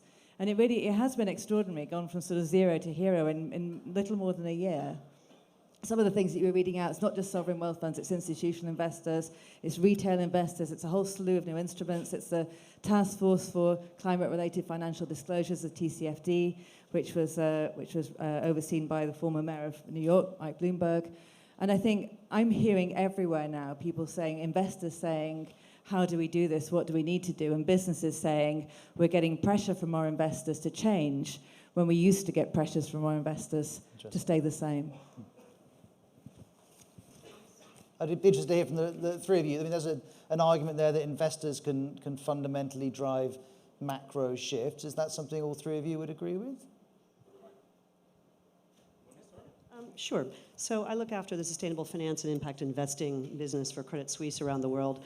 And just to try to put some numbers around it, the dollars now that are invested in sustainable strategies, so that's taking environmental, social, and governance considerations into play in investments, is now a $30 trillion business. And that is a business that's grown about 175% over the last 3 or 4 years. And then impact investing, which is even more deliberate, saying I want to make a deliberate intervention or outcome with my investment. That's growing at about 800% over the last couple of years, is now a $500 billion industry.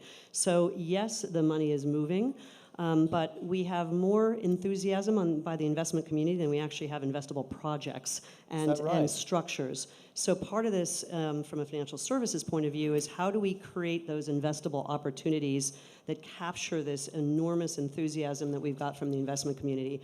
And I'll only make one other point because some of the prior panelists touched on this consumer wave that's been being driven by the millennial or next gens. If you believe that and see and feel in your businesses how they're driving things like ecotourism or response to alternative food or even the plastic straw movement, if you think about that as a consumer wallet proposition, just think as this generation begins to grow their wealth and inherit their wealth. So we're just on the verge of the largest intergenerational wealth transfer in history. It is not a big stretch of the imagination to think that as these young adults now begin to have investable power to put to work, they're going to do it to drive positive change. So that's a whole nother force of mobilizing capital, which we see and feel every day, which is a big deal, a big deal. And a minute ago, you asked a question which I'd like to immediately try and get an answer to, which is you've got these investors, they're saying we want to put more money into projects and companies and various investment opportunities in order to do the right thing. And you're saying you haven't got enough of them. So how to create that? How to, in the context of travel and tourism, do you better offer investors a route in? So I'm Curtis Ravenel. I work at Bloomberg, and I was on the task force for climate-related financial disclosure. Lovely name, I know. Of course, every hammer's looking for a nail. So at Bloomberg, data, data, data. If you can't measure it to re-paraphrase the head of Hilton saying, you've got to create information. Information is the lifeblood of good decision making. We believe that capital allocation, that the efficient market theory works. if you given all available information. You have to remember that piece of the phrase. We've been missing the information about the impact of climate. Historically, it's been about how companies impact climate. What we're trying to figure out now is how climate will impact companies' financial performance, and there's substantial evidence that they will. So we've got to get at the baseline of all of this is good information in the system. And to answer your other question more directly, there's been a cottage industry for quite some time. That industry has got a very big cottage now. I do think that the regulators are poised, and if you read in the briefing of this panel session, there is regulatory activity everywhere. I'm on the European Commission's technical expert group on sustainable finance, and they are about to regulate this. This will be, for those of you in the finance industry, a mini MiFID of sorts. And it's not just if you're domiciled in Europe, it's if you do business in Europe. And so I think it's coming. What I would encourage companies to do is begin the process, because of course it takes a lot of internal coordination amongst your strategy groups, your risk groups, your financial officers, to try and figure out what this means for you and your firm. Some of this will be leveled to you prescriptively, but other bits of it will be up to you based on your business model on how you can manage this risk. I think that's the real difference. This has moved away from a sort of ideological conversation to one of financial impact. And presumably, Christoph, one area of huge investment opportunity is mobility, which is your specialism. Yes, thank you very much. Let me come back to aviation. Yeah, so I think we are. I think the minister rightly said this is a sector which for the longest period of time was said, well, if everybody is decarbonizing, so aviation may come last, yeah, because it's inherently difficult. You need a liquid drop-in fuel. Batteries are great, but batteries are probably only going to be a solution for short-range flights, 300 kilometers. For if you want to keep flying intercontinental, it needs to be a liquid fuel of sufficient energy density. So that I think, and therefore we need hydrocarbons. So that was actually the belief. Now, there are technical solutions, and I come to the investment, a role of investment. There are technical solutions. The minister basically said one. There's biofuels, sustainable biofuels. There has been this long conversation about first generation, second generation. So there's sustainable biofuels, and then there is synthetic fuels, synthetic hydrocarbons, which basically are done through a kind of century-old process, Fischer-Tropsch, etc. I'm a chemical engineer, so I think the technology is there. It can be done. It could be done. The fuels cost about 2 to 3 times more than kerosene today. So that's the issue, yeah? Which basically means that for a consumer ticket, that will translate into like 30 to 40% more cost per ticket, yeah? Now, why is it not taking off? I mean, currently the total amount of flights on the globe on sustainable aviation fuels is less than 1%, and there's basically one facility in Los Angeles that does that. There's a little bit more coming, and so the reason is it's a classical chicken and egg problem. Yeah, so there is no demand out there. Basically, airlines are not going to the fuel providers and saying we want to have more of those. Yeah.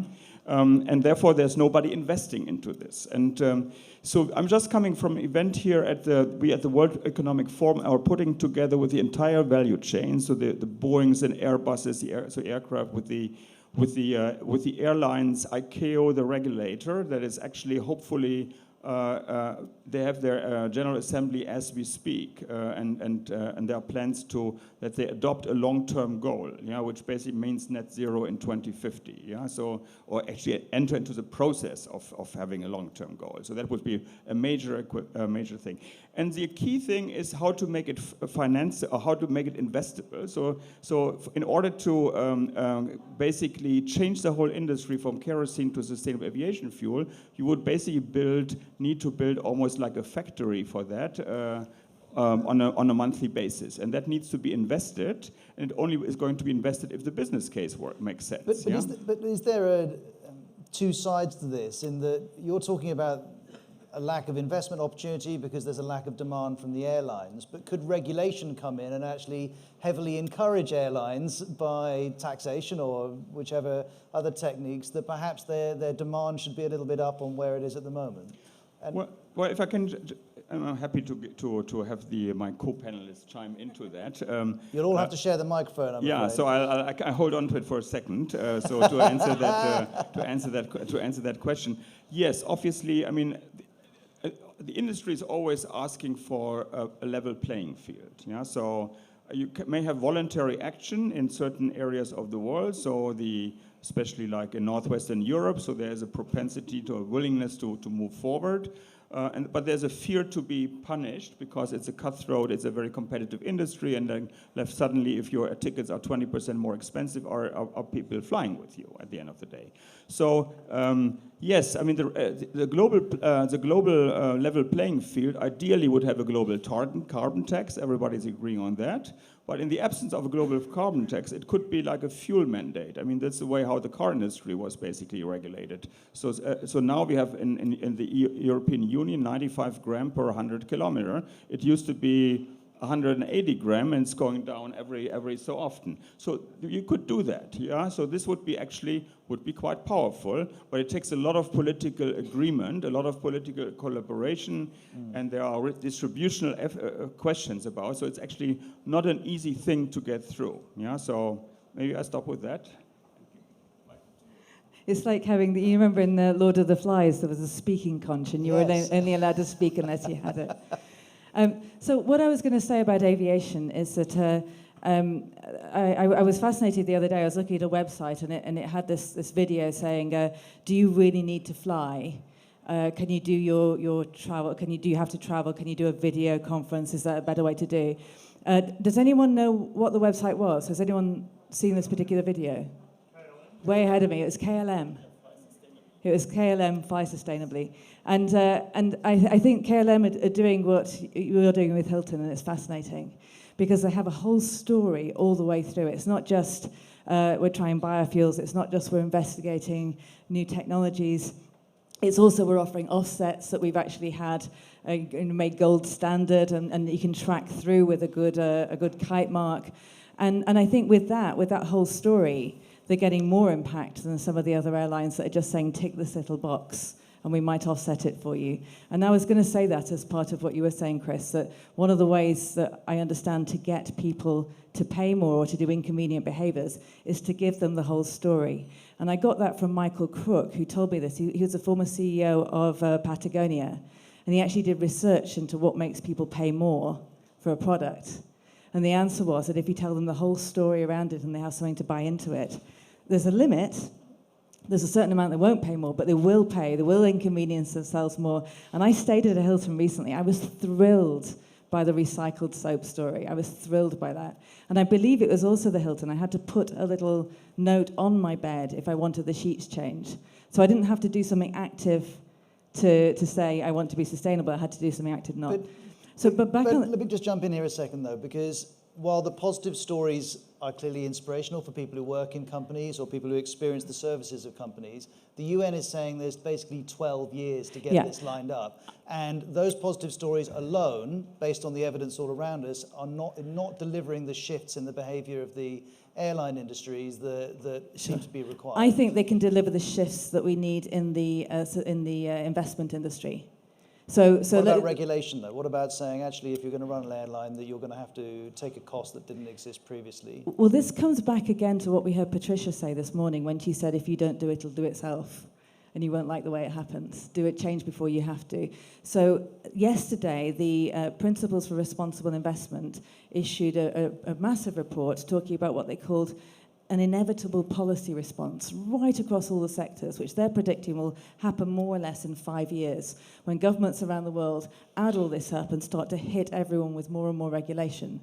And so I'm talking to investors now that are saying we need to get ahead of this game. And the Principles for Responsible Investment has signatories with $80 trillion assets under management. And so that's a significant group. And so I think the story of you need to do it before it happens anyway is actually a significant one for investors, and they work more on stories than you'd think. Let's pass the mic down the other end.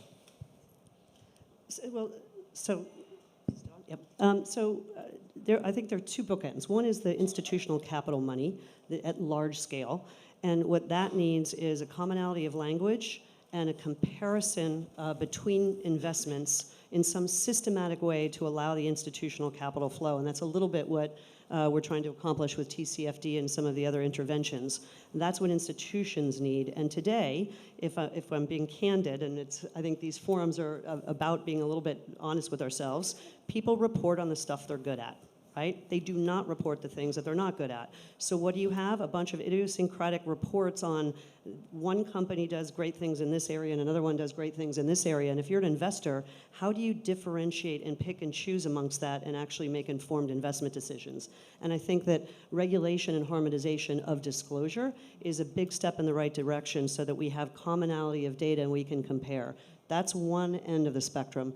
Another end of the spectrum, to sort of come back to your question on how do we get some capital to flow, is experimenting with new and interesting structures. So to give you an example, what is one of the hardest things that we value is natural capital or conservation. One of the least invested of the SDGs is conservation. And yet, if you look, today we were in a session with the minister from Botswana. By conserving and protecting their wildlife, you have to get in line to go and stay in a safari lodge in Botswana. It is the hottest ticket going as a eco-travel person because you know that they are protecting their wildlife. So what we're trying to do in the other end of the spectrum is to think about creative financial ways to save animals. So we are working on something called the Rhino Bond, which is hopefully will be a capital markets product where the investor gets paid on a sliding scale for how many rhinos we actually save. And that is a very different end of the spectrum, small and squirrely today, but imagine if we get that done properly, and it's gotten a lot of enthusiasm because thanks to the press. There's no reason why we couldn't do it over and over and over again and go from rhinos to elephants to whatever. And that's an interesting thing as those who maybe run businesses in and around places where animals matter. Think about partnering with people like ourselves to say, what do we want to try to achieve, and maybe we can wrap an interesting creative financial structure around it. Before we hear again from Curtis, I was doing a separate tourism forum a few months ago, and we were focusing on the experience of the Jamaican tourism ministry, which had been charging everyone who arrived a certain amount of dollars just as a standard arrivals tax. And then they started telling people where that money was going, and their attitudes towards the money they were being asked to pay completely changed, and it became a positive because the visitor liked the fact they were contributing to something rather than a negative. My shining example is Bhutan. It's a story. And Bhutan is a country that is the only country in the world that is taking carbon out of the atmosphere rather than putting it in. And the Bhutan story, they have a fund called Bhutan for Life, which is a commitment by the government, but it's a public-private partnership. It's private investors that put money in side by side with the government to protect 70% of their green spaces. And what do? Every tourist who comes into Bhutan pays a big fat fee, and they tell you expressly up front that that is going to be part of the Bhutan for Life. That's brand Bhutan. Why do people want to go there? Because they want to go to the cleanest place in the world, and it becomes a positive, virtuous circle. So I agree with that. So let's unpack this a bit more, because on one side we're having people telling us that stories matter and they're hugely influential in how consumers behave and how companies and investors behave. On another side, though, we're seeing, Curtis, a desire for standardized data and standardized measurement in order for us to see what's going well and what's not. The two are complementary, but they're quite different. They are, but it's important to note that you've got to have data, but data without context is meaningless, and stories without data are meaningless. You've got to have both. And for this industry, you've got two bookended risks, really. You've got physical risk, which is real. It's going to disrupt supply chains. It's going to disrupt all the travel. It's going to disrupt locations. Then you've got this policy, what we call transition risk at the TCFD. You've got this policy risk. I totally agree with you. I think we've got 12. I think that last IPCC report scared the shit out of everybody. And you've got 12 years to get your act together to bend the curve. And it's that old saying, you know the golden rule? He with the gold rules. And the asset owners the institutional asset owners are long-term. If you listen to Hiro Mizuno, who's the chief investment officer for the Japan Pension Fund, which is the largest in the world, he's a multi-generational investor. You cannot diversify investment risk away from climate. And when you have that kind of seismic institutional money demanding this, I call it private regulation. But really, the question you're asking, which is the right one, which is that enough? And it's not.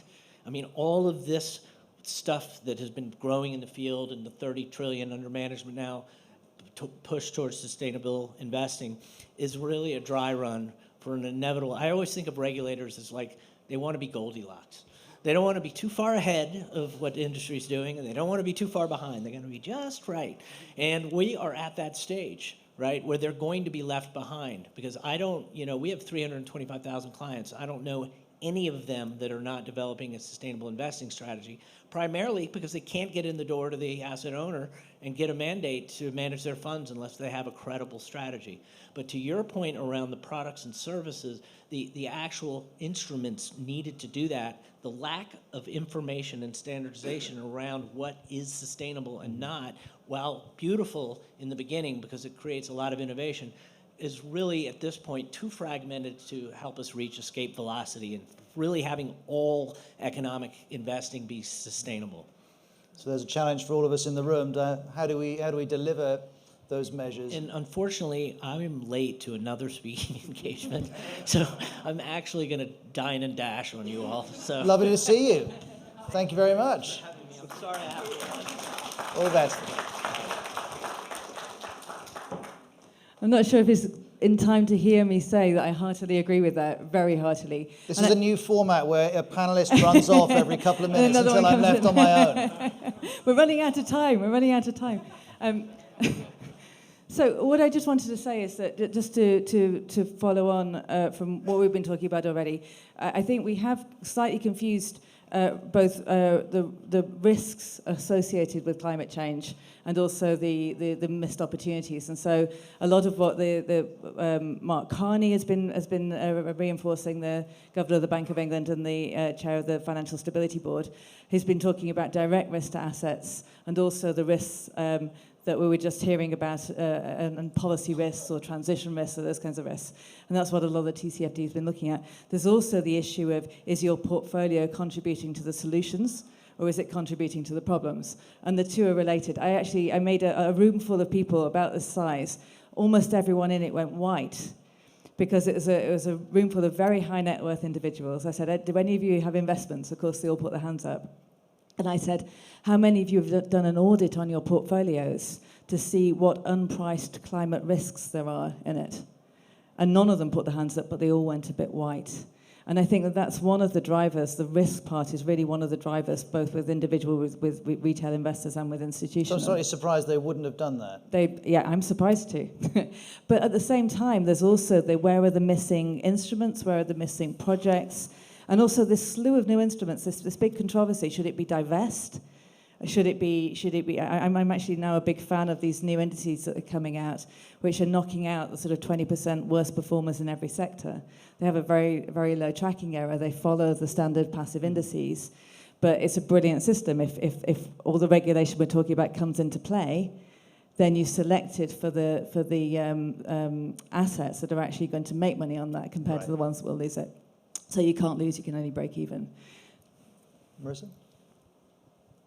Yeah, if you talk about seismic shifts, so I'm probably more the industry person here on the panel, and having no time. So we think the world wants to fly and wants to go to faraway places. I mean, I'm conscious in the tourism industry, so I think there's an interest in the room, that people will want to fly.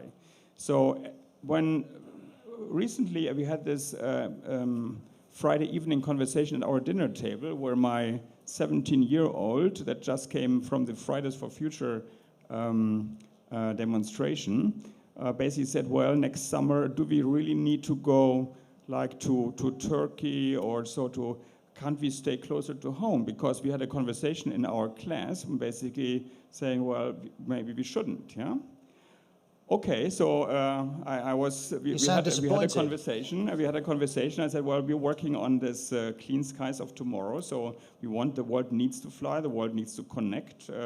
It's not just about video conferences. There's a lot of people that actually haven't even started to fly. So we need to fly more, but we need to indeed bend the curve very, very, very soon. I think it's I think the tourism industry wants people to fly, and I think it's 20% or 30% more on the ticket. And so what we are trying to do is kind of bring together this global demand. And we see a lot of our 1,200 partners are global firms that needs to fly, and you have basically, you will have in your option, when you book a flight, the option to say, I'm willing to basically offset my carbon, but not just by building trees. I think that's fine, but basically to invest into sustainable aviation fuel, and basically to bundle all of that, and then to create investment vehicles.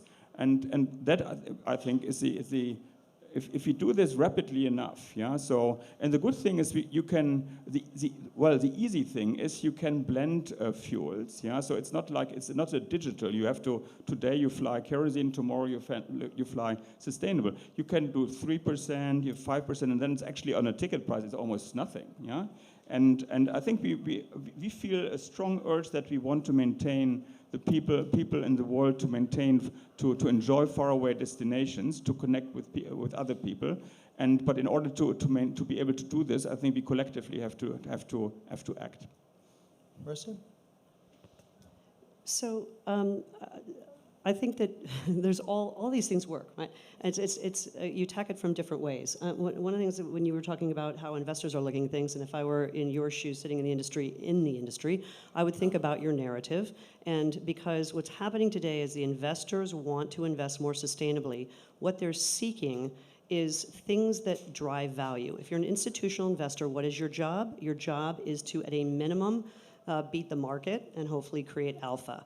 So if you step back and say, put yourself in the shoes of the investor, what do you think will create alpha? It's those companies that are actually doing something that's authentic, that's going to capture the hearts and minds of this investment community, that's going to be real, but that is going to allow them to understand what's going to create that value.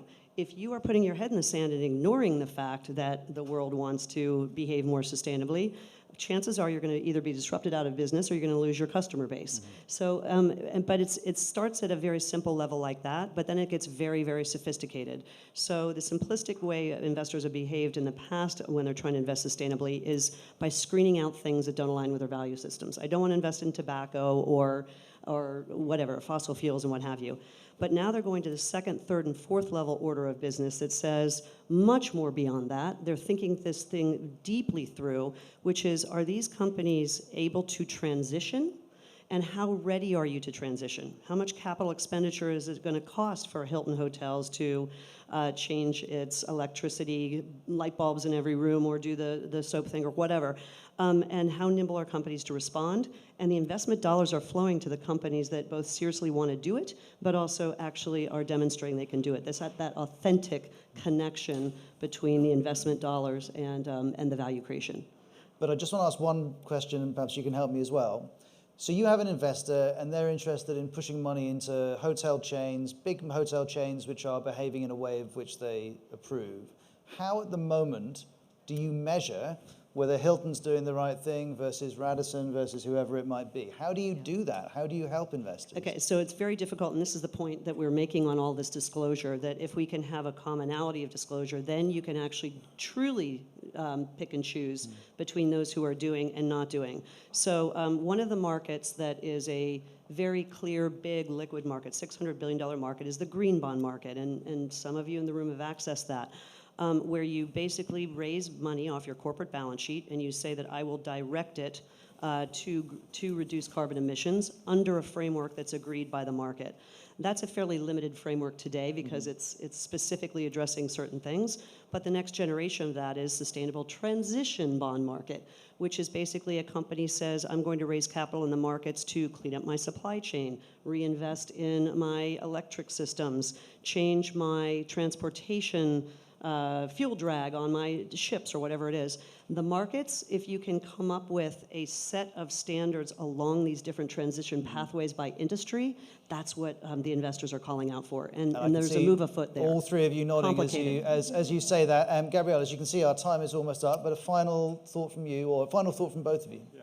Well, many of you have heard about the Carbon Disclosure Project, yeah? So I think there are ways to basically benchmark and say what are the leading practices, and are you complying with that? And there's a whole technology out there. There's a whole mature, actually, set of things, and it really boils down to. I mean, you were saying. I think it's a second generation. I think it's a question if the cruise line you use an LNG. It's basically as a question if an airline you have a sustainable aviation fuels. We recently put together, actually convened the group of the 30% of leading banks that finance the shipping sector, and basically they came together and said, these are the Poseidon principles. So for us to finance shipping companies and ships, yeah. So we only do this if actually you adhere to the following 10 principles. Yeah, that's interesting. And a final thought from you. So I was about to mention the Poseidon principles. Thanks for bringing them up. It's a really good one sector that's done that already in shipping. I think others, aviation's going to need to follow suit, I think. I just wanted to make the comment, not just about the Carbon Disclosure Project, which is brilliant. It is measure and declare your emissions, your carbon emissions. There's also a whole slew, the science-based targets. We heard about that this morning. Every company should be signing up for science-based targets. I've been talking a lot about stories, but I'm a pointy-headed scientist at heart. And really, stories have most power when they have real facts behind them. The favourite thing that I've heard today so far is, I could prove it. Chris saying, I could prove it. And so I think that, that combination of the other facts and the stories is going to be very important. But looking at science-based targets, looking at the Poseidon principles as guidance, the European Union is now working on not just taxonomy, but also specific rules about how you should declare these. I think within the next 6 months, we're going to have a lot more clarity in this whole zoo about how investors can actually make those decisions. And I would suggest that you all do your best to get with the program, or the program's going to get with you. On that note, all three of you, thank you very much indeed.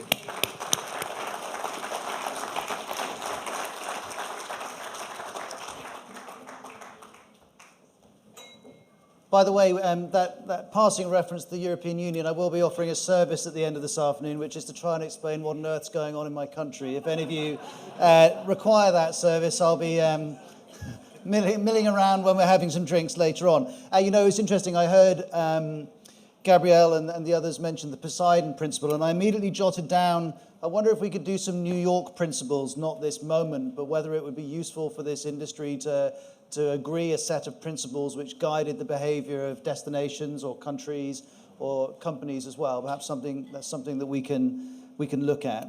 Well, we've been touching a lot on the airline industry and touching a lot on emissions. We're going to get right into that, because in a moment, Peter Greenberg from CBS News is going to be speaking to a range of business leaders who've successfully implemented strategies with reference to climate and environment. But for the next few minutes, we're going to look directly at emission management strategies, because, as we've already touched on, one of the central issues for tourism and travel is very much how can this industry and the companies within it respond to the climate crisis when consumer and journey numbers are going up. To help us look at this, David Hone, Chief Climate Change Advisor with Shell, is joining us. Hi. Nice to meet you. Thank you. Where's the clicker? It's a good question.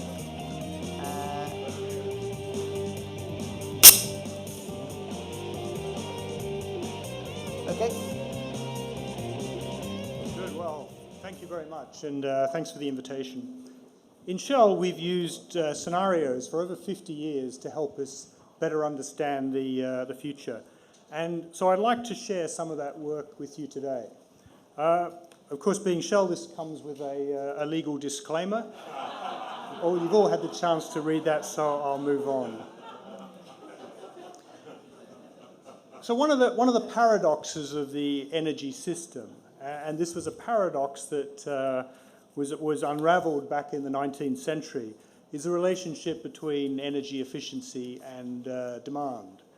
And what GVONS found was that as energy systems became more efficient and the services they delivered became more efficient, so demand increased. And that's very true of the aviation sector. This is a sector that has been amazing at improving the efficiency of airliners, and in fact of the entire value chain of getting from A to B. And as a result, we've seen an enormous increase in passenger travel, in tourism, and of course with that, a consequent increase in emissions. And that seems to see no ending at the moment. Now, aviation and travel you think of as a very large sector, but it's also important to contextualize that within the overall energy system. And I won't talk about the energy system in very much detail. It's heavily dependent on fossil fuels, as everybody knows. And aviation at the moment is still relatively small, still even less than passenger vehicles and less than residential demand, but of course also growing very quickly. And this is the system that the Paris Agreement is focused on, limiting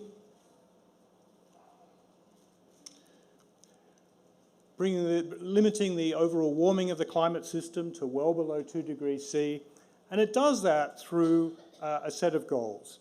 And the third of those goals is very important because it's going to be highly relevant to this industry, and that is achieving a balance between remaining greenhouse gas emissions and sinks so that there's no net addition of carbon dioxide and other greenhouse gases to the atmosphere.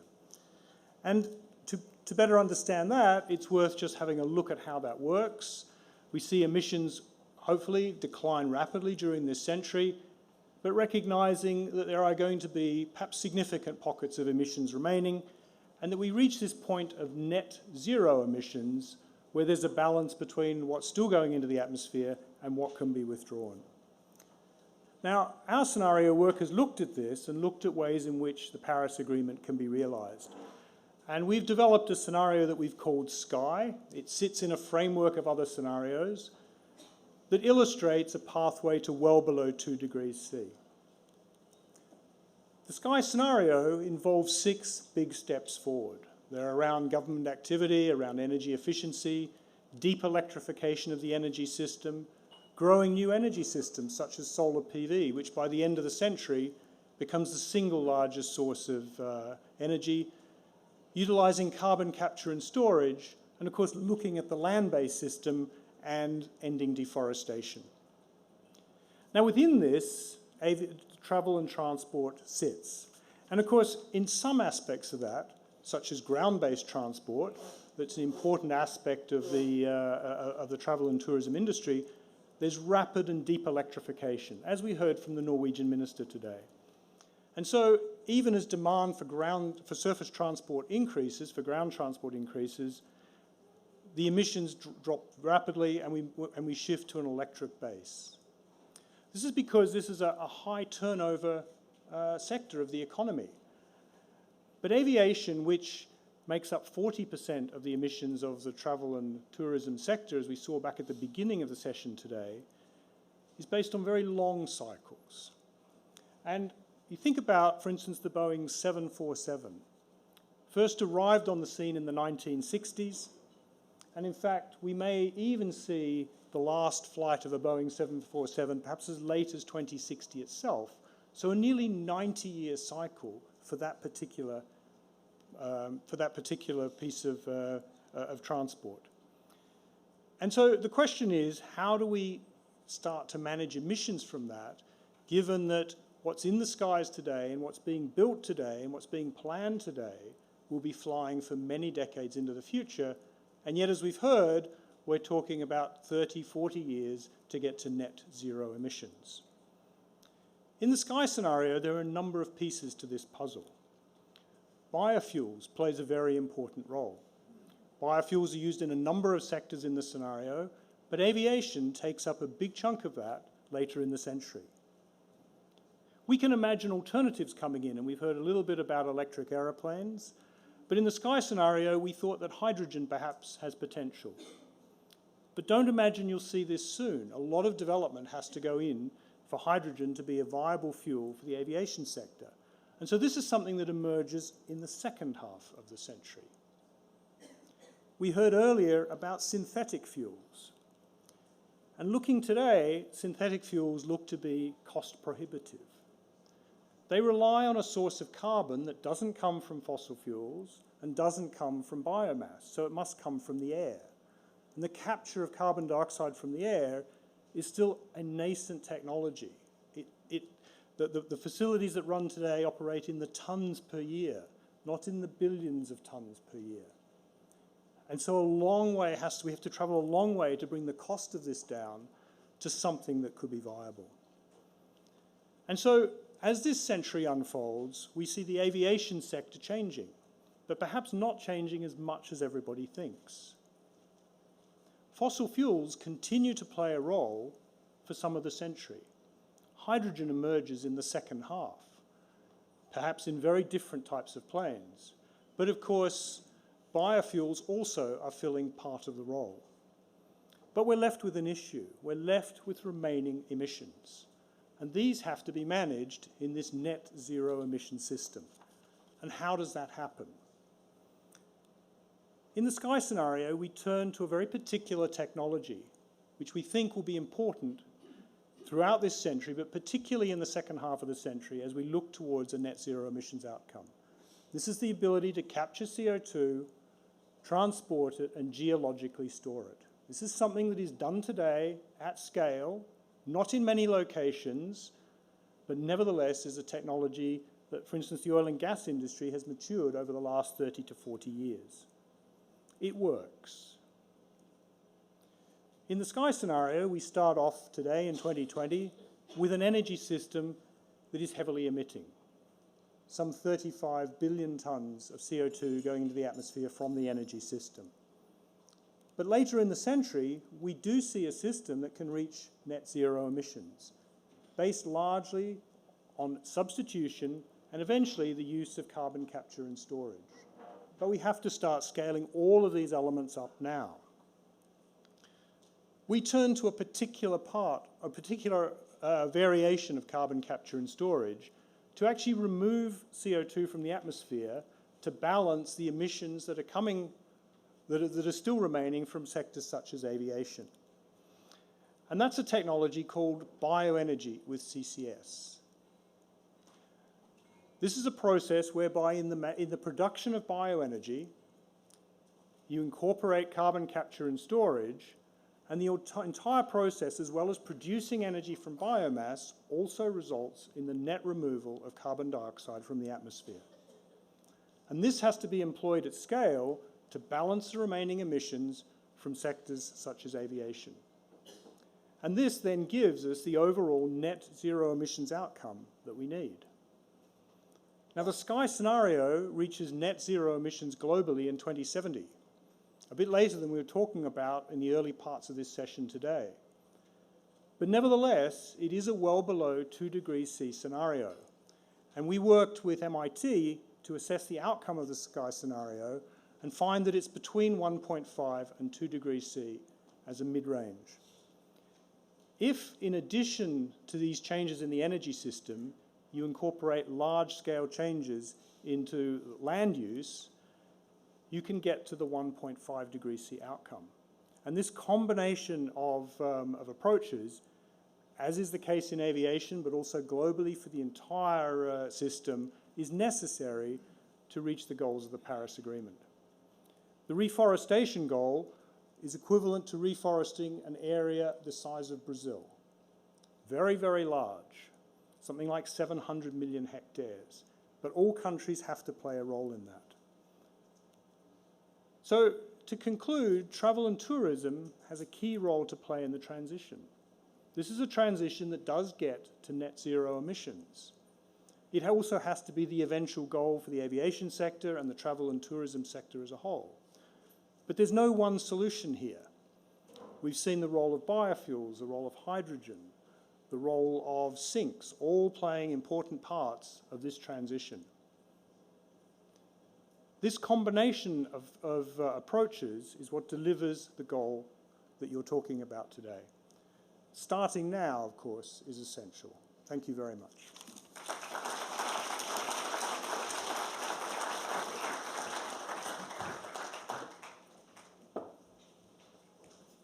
Thank you very much.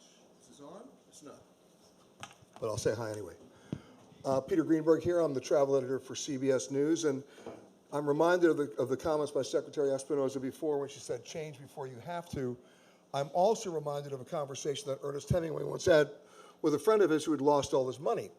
And he said to him, "How did you go bankrupt?" And the answer was, that was actually quite simple: slowly and then suddenly.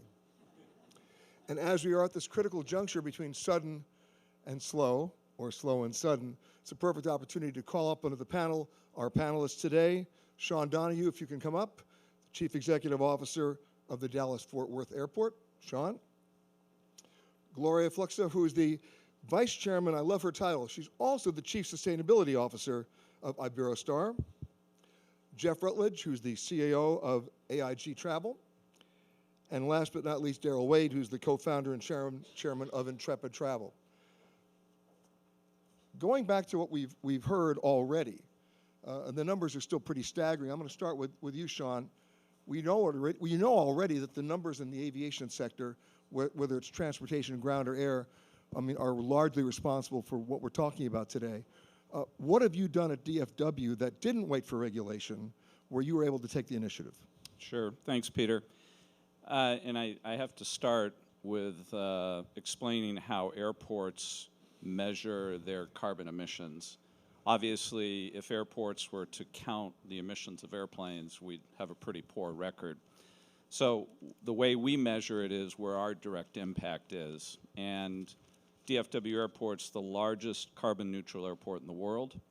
And primarily that's for two reasons. Number one, all of our energy that we use at DFW Airport is 100% wind generated.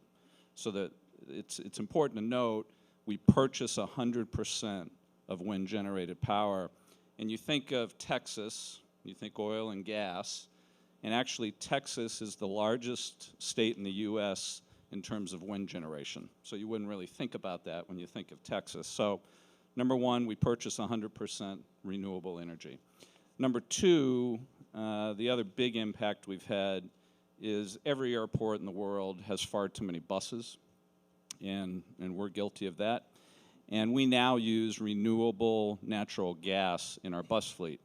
So we've partnered with a local vendor in the area that is able to capture the methane coming out of their landfill. They are able to recycle it. They then inject it into the natural gas pipeline, and we use that. That's reduced our emissions from all of our vehicles by nearly 40%. So the last thing I would add, though, and it's been talked about at various points today, each of those decisions were good business decisions. So we've reduced our carbon emissions by 80%.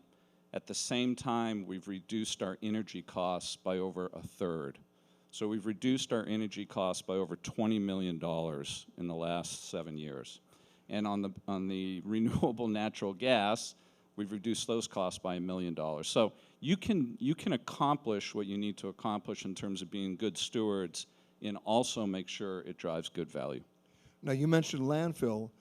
Airlines are responsible for a lot of that, too, in terms of waste.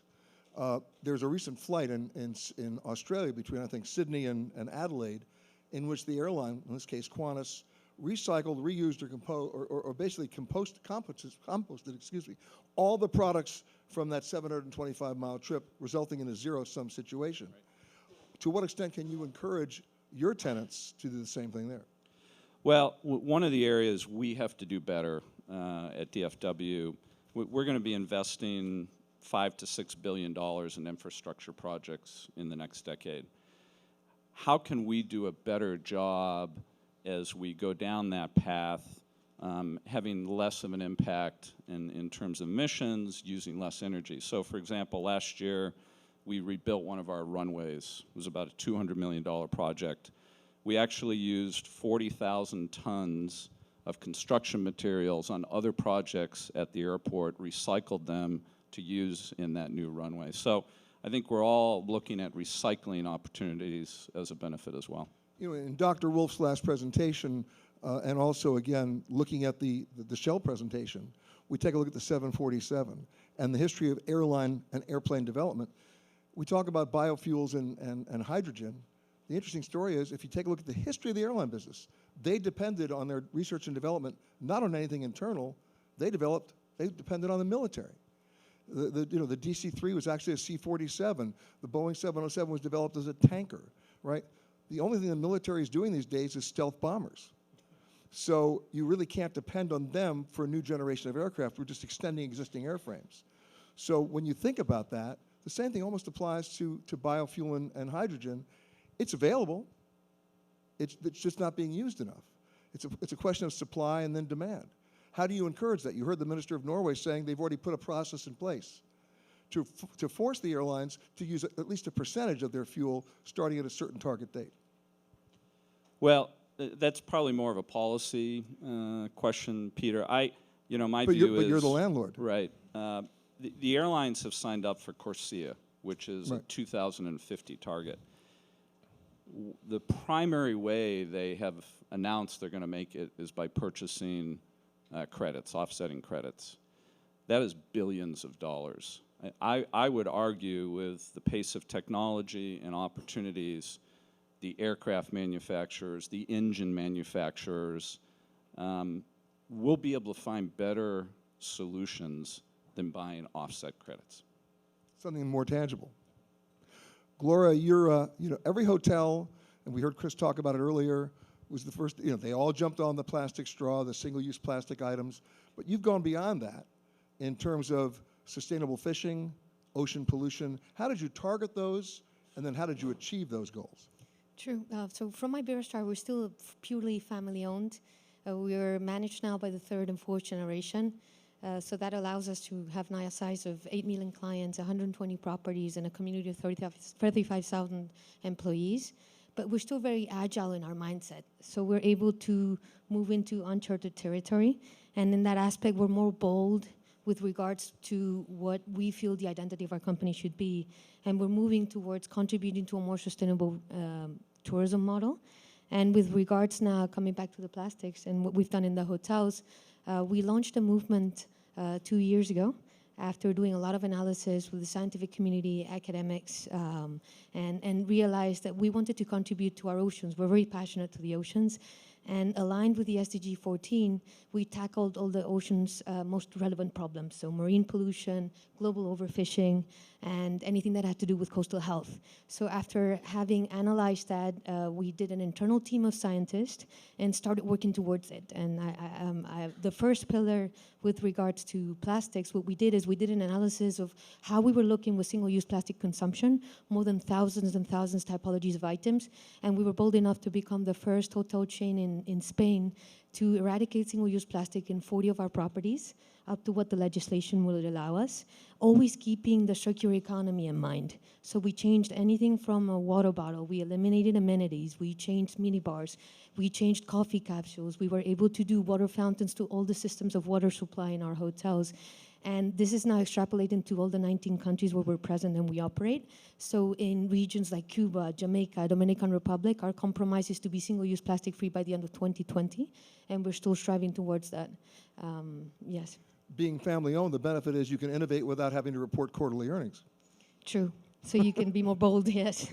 Exactly. But I also talked about sustainable fishing and ocean pollution. This gets into your purchasing as well. True. So procurement is a very vital part. Again, we did an analysis and we looked at how we were buying. We did an analysis as well of looking with a scientific rigorosity what kind of seafood we were purchasing. And after that, we changed it to scientific names, and we were the first hotel chain as well in the Dominican Republic, Mexico, and Spain to open up MSC, Marine Stewardship Council certified restaurants. We served the products, but we weren't complacent. We didn't stop there. So we moved forward now. We have a collaboration with WWF.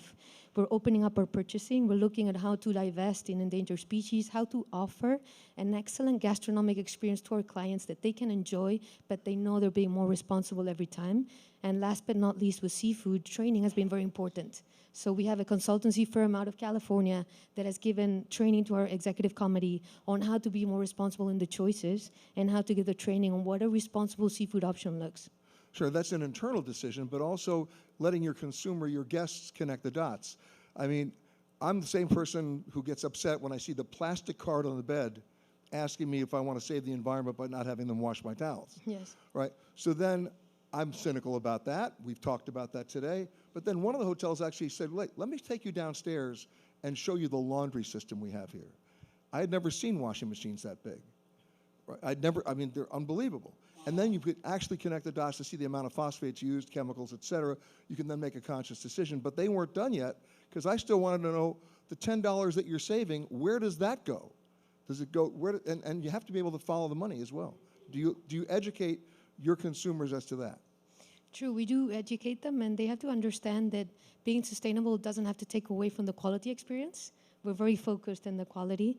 And coming back to the circularity and the circular economy perspective, if you tackle plastics, you have to be circular in your mindset. You were talking about the laundry. The most intensive microplastic contaminant in the oceans comes from the washing. So we're thinking on our laundries now how we can contain those fibers, how can we recycle those fibers, and how can we move forward. But it is a question of making your clients participate in the journey. And I think it is very important for them to feel the purpose of being part of it as well, and that you're doing it for the right reasons. And if you're genuine about it, in the long run, you will differentiate as well, and it will make a difference towards the client. I mean, at the end of the day, we've heard this concept earlier today, it's about the storytelling. True. It really is. One last thing before we move on, and that is, I remember 10 years ago doing a story at the Fairmont Hotel in Scottsdale, Arizona, where somebody just on their own decided to initiate a program where they recycled all the French fry oil into doing biodiesel. And then they couldn't find anybody to come get it. Now it's a much bigger deal. So completing that circle, you've got the fish, how are you cooking it? And then what are you doing with that oil? And what are you doing, sorry? What are you doing with the oil? Are you doing something with that oil to complete that circle?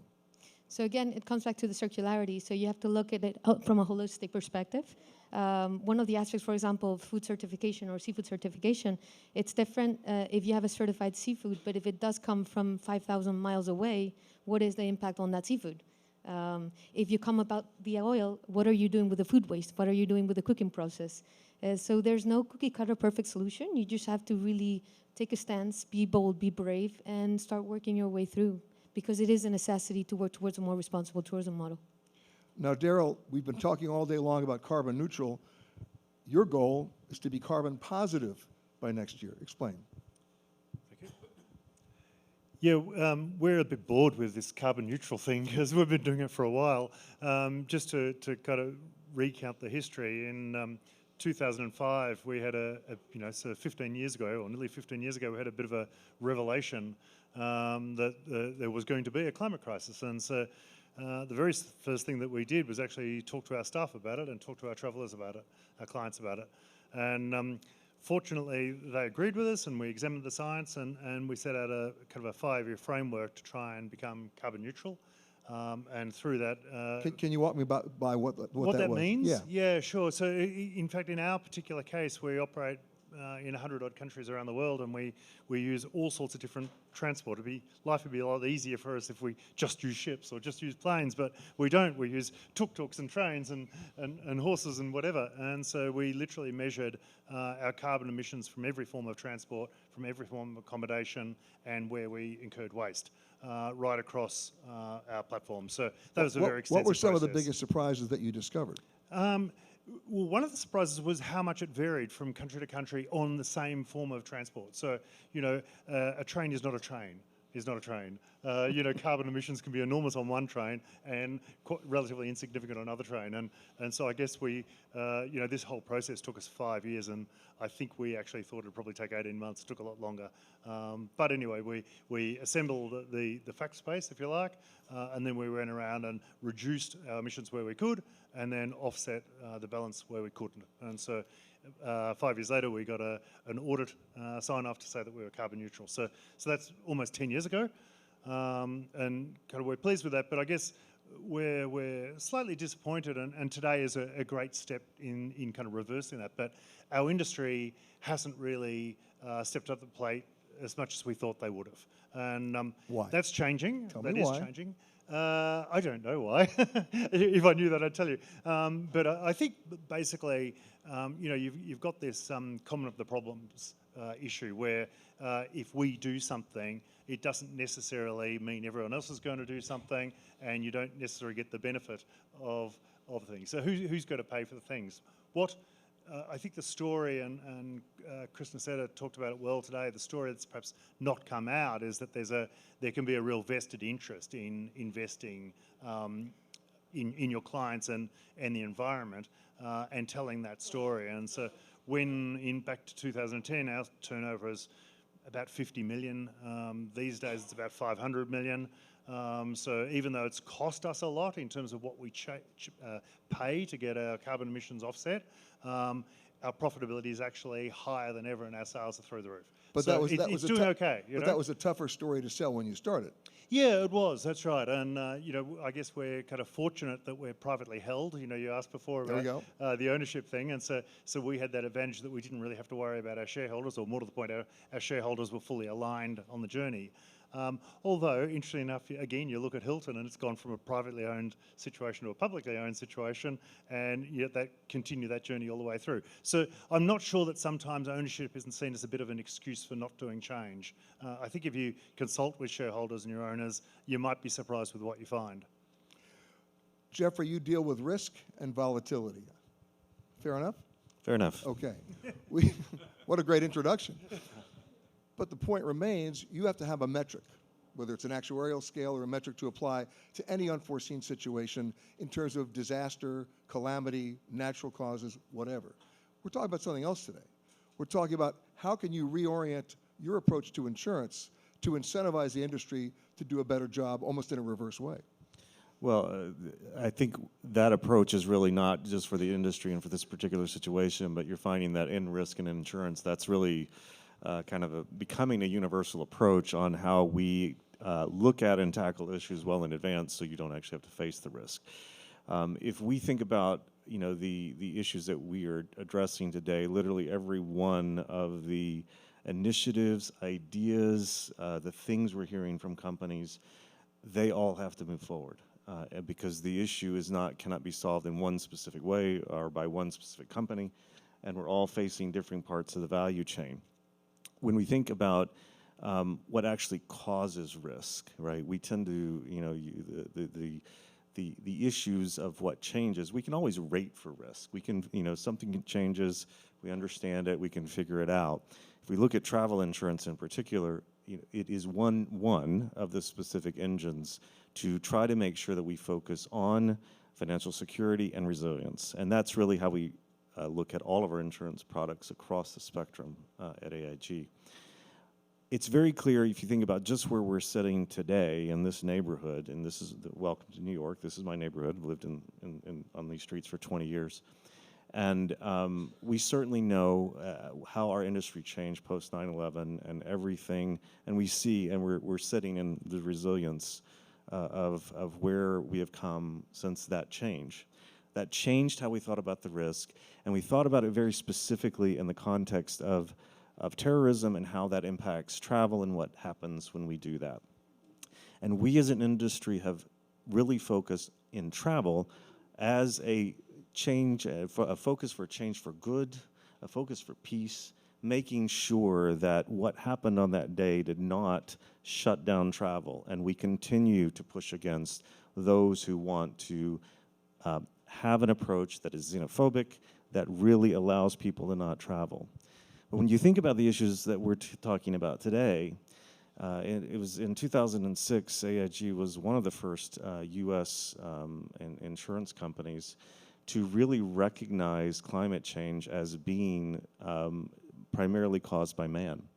And the issues that generated it from that time forward, thinking very deeply and really starting to study and understand the data and how the data continues to come in. And as you look at windstorms and what has happened, the data's there, right? People can talk about the science, but the results and what's happening and how we rate for that and think about it's absolutely there. And in this same neighborhood, in the beautiful views that we see now, we remember that there was Sandy coming in the size of Texas, driving the water up this harbor, and literally, flooding this entire area. Our corporate headquarters at the time was out of commission for a period of time. And were you insured? We were insured. I had to ask. I'm sorry. We were insured, absolutely.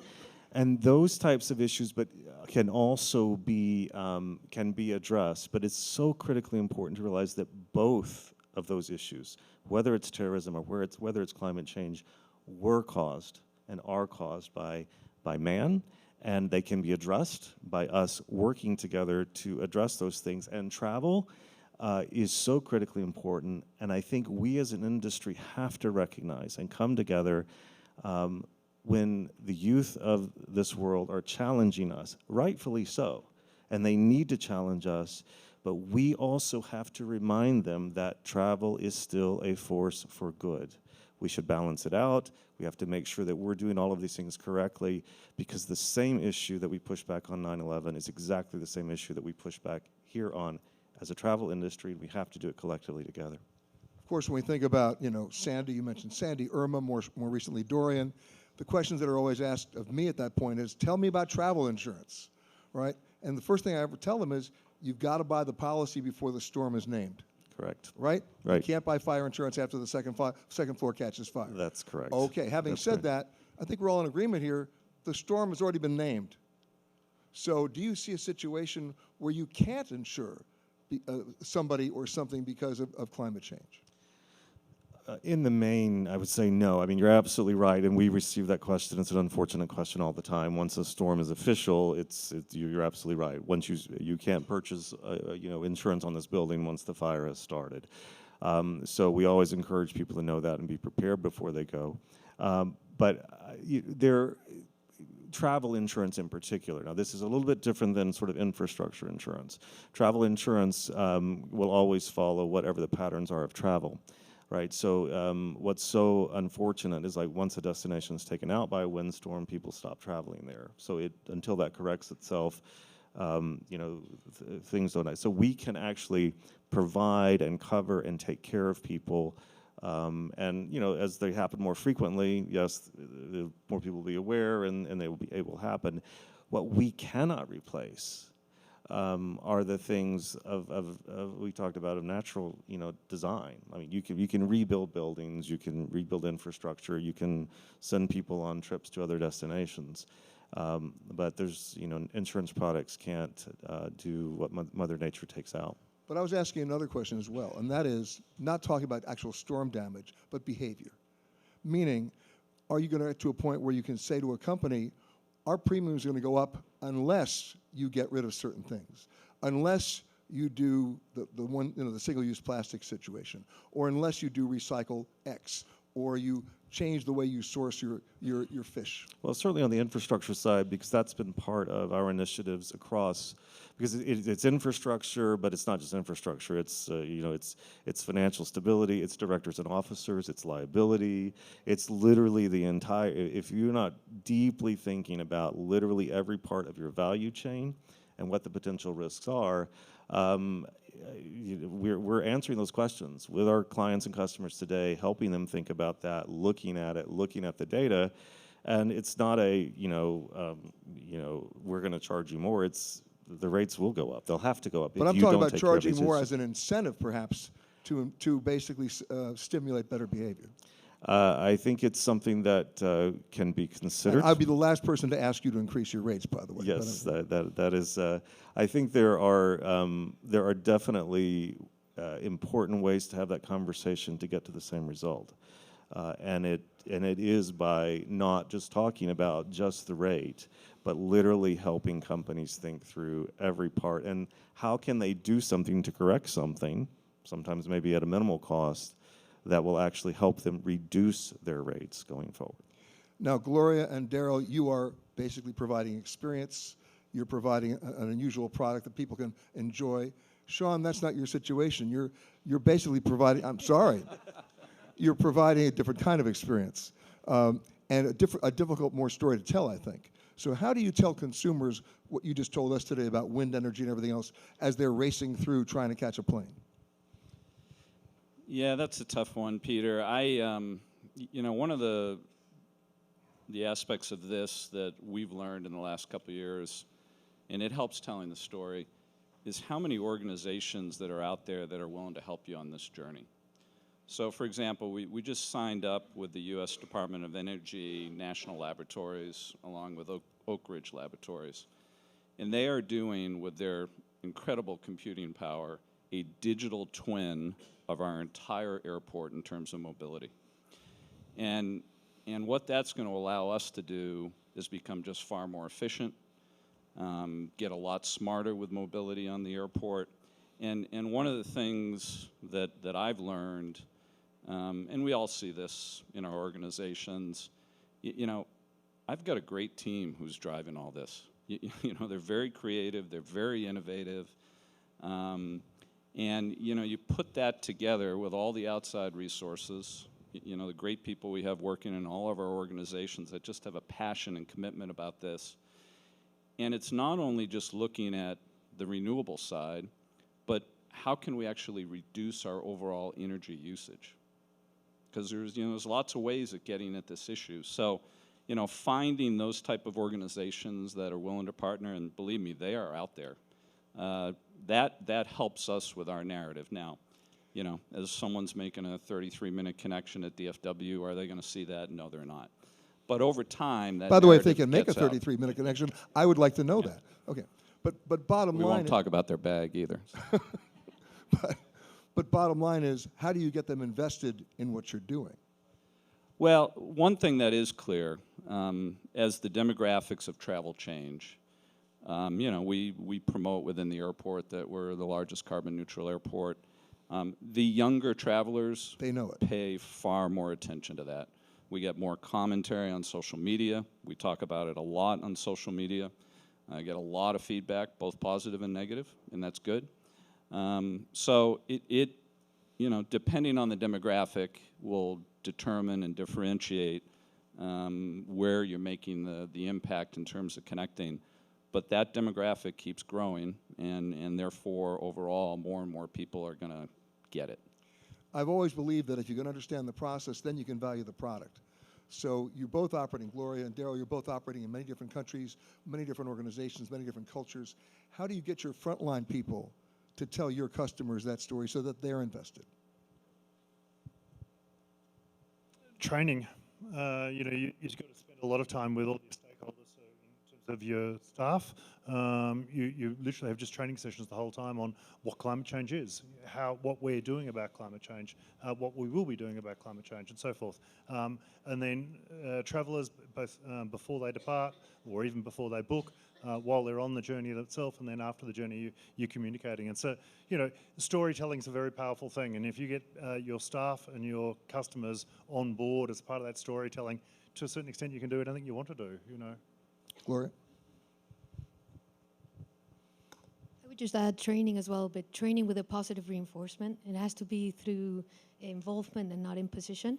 And we have beautiful examples right now when you find your entertainment team in the Dominican Republic talking with a lot of passion of a coral lab that studies coral resiliency to thermal change. Or when you have a chef explaining the MSC certified product.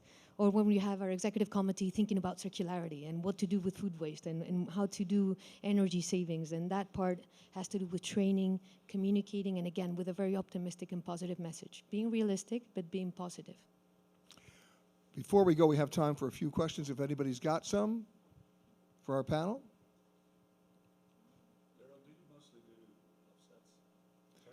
Matthew, you want to, we get Matthew. Yeah. The question is most of your neutrality based on offsets? In the design of the product, we design to a low carbon footprint, but basically you are always left with a residual product, carbon impact, and that is offset, yes.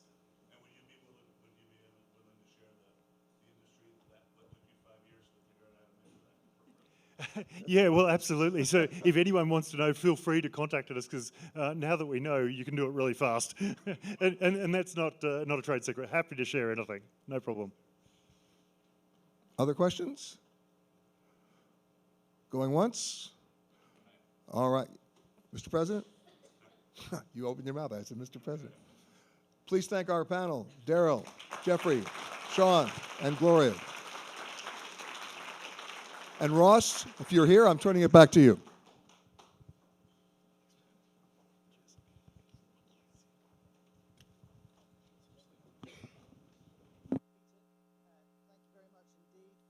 So to your panel, I could have listened to a lot more of that. Thank you very much indeed. Well, we're heading towards the close of our afternoon together, and the next two people we're going to hear from are undoubtedly two of the most important voices for the travel and tourism industry as it takes on climate change. Our next guest is, simply put, one of the most significant voices when it comes to the health of our planet. Professor Jeffrey Sachs is a world-renowned professor of economics, a UN advisor, a widely syndicated columnist, and has twice been named among Time's 100 most influential world leaders. And he's joining us live to speak to us for a few minutes. Professor Sachs, thanks for your time.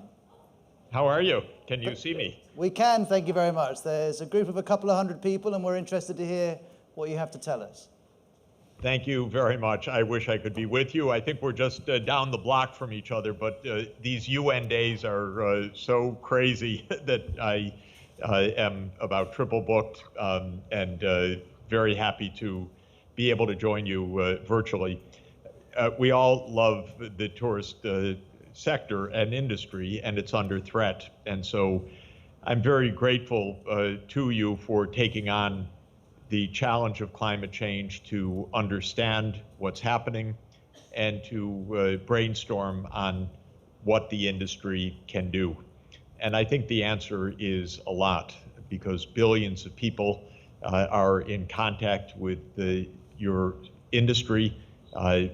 They depend on you for health, well-being, relaxation, and you depend on a healthy environment and locations that are robust and resilient to climate disasters. And so a lot is at stake here.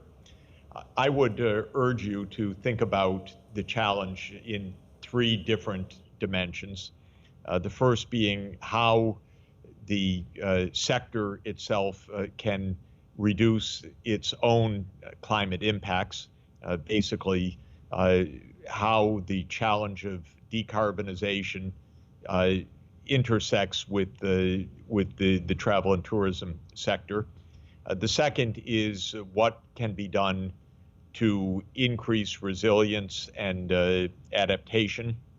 And the third is what the sector can do in terms of advocacy, because we need voices and leadership right now to overcome inertia, neglect, and vested interests, especially in the laggard sectors.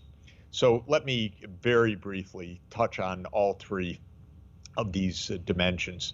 The first, in terms of impacts, I'm not sure whether WTTC has done a detailed impact analysis, but my guess would be that travel is probably the most important footprint of the sector in terms of its climate impacts. We face 2 huge unsolved problems in decarbonization: aviation and ocean shipping. These are under the category of hard sectors, in that there are not easy answers available technologically. The basic direction of energy transformation is clear. We have to get to 0 net emissions by mid-century. That means that electricity should be produced with 0 carbon energy sources: wind, solar, hydro, geothermal. It means that wherever electrification is feasible, it should be done. And 2 of the main sectors for that are light-duty vehicles, so our cars will become electric vehicles within the next decade. And second is heating of buildings in cold climates to get away from direct use of boilers and furnaces and shift to electric heat pumps. But there are then a number of difficult sectors where the technological choices are not so apparent. Aviation is one of them, and ocean shipping is a second. And I would very much urge WTTC to get involved in the question of decarbonization in both of those sectors. There is already a backlash against airline travel. I think the answer in general for most of these issues is not less airline travel, but rather airline technology that is zero emission. And we should be working on that as aggressively as possible. And similarly with the ocean shipping. In general, for aviation, the solutions probably align around two directions.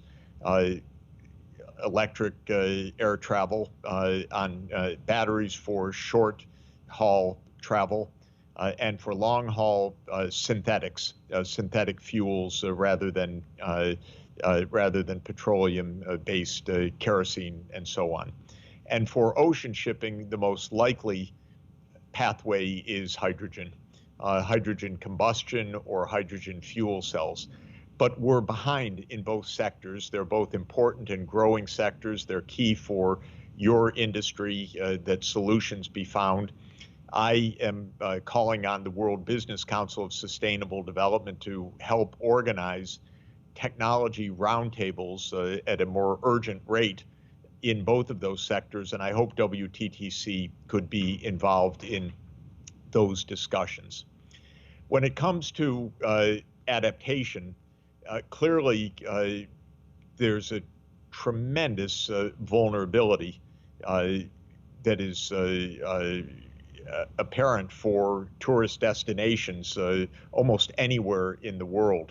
I am hosting a meeting, co-hosting a meeting with the UN group that I lead, the Sustainable Development Solutions Network in the Caribbean in the first half of next year.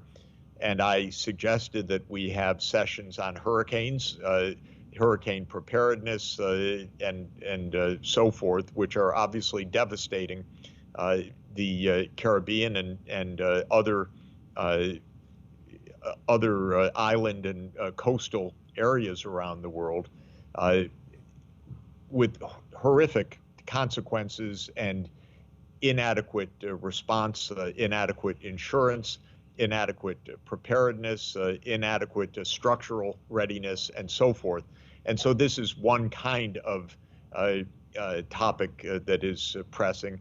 But I was told that even more pressing is the seaweed crisis in the Caribbean, and the organizers wanted to have a discussion about that issue, which has overcome the beaches of the Caribbean, as you know very well.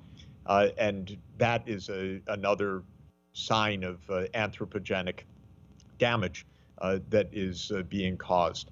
Of course, another profound one, probably the biggest of all underway, is sea level rise.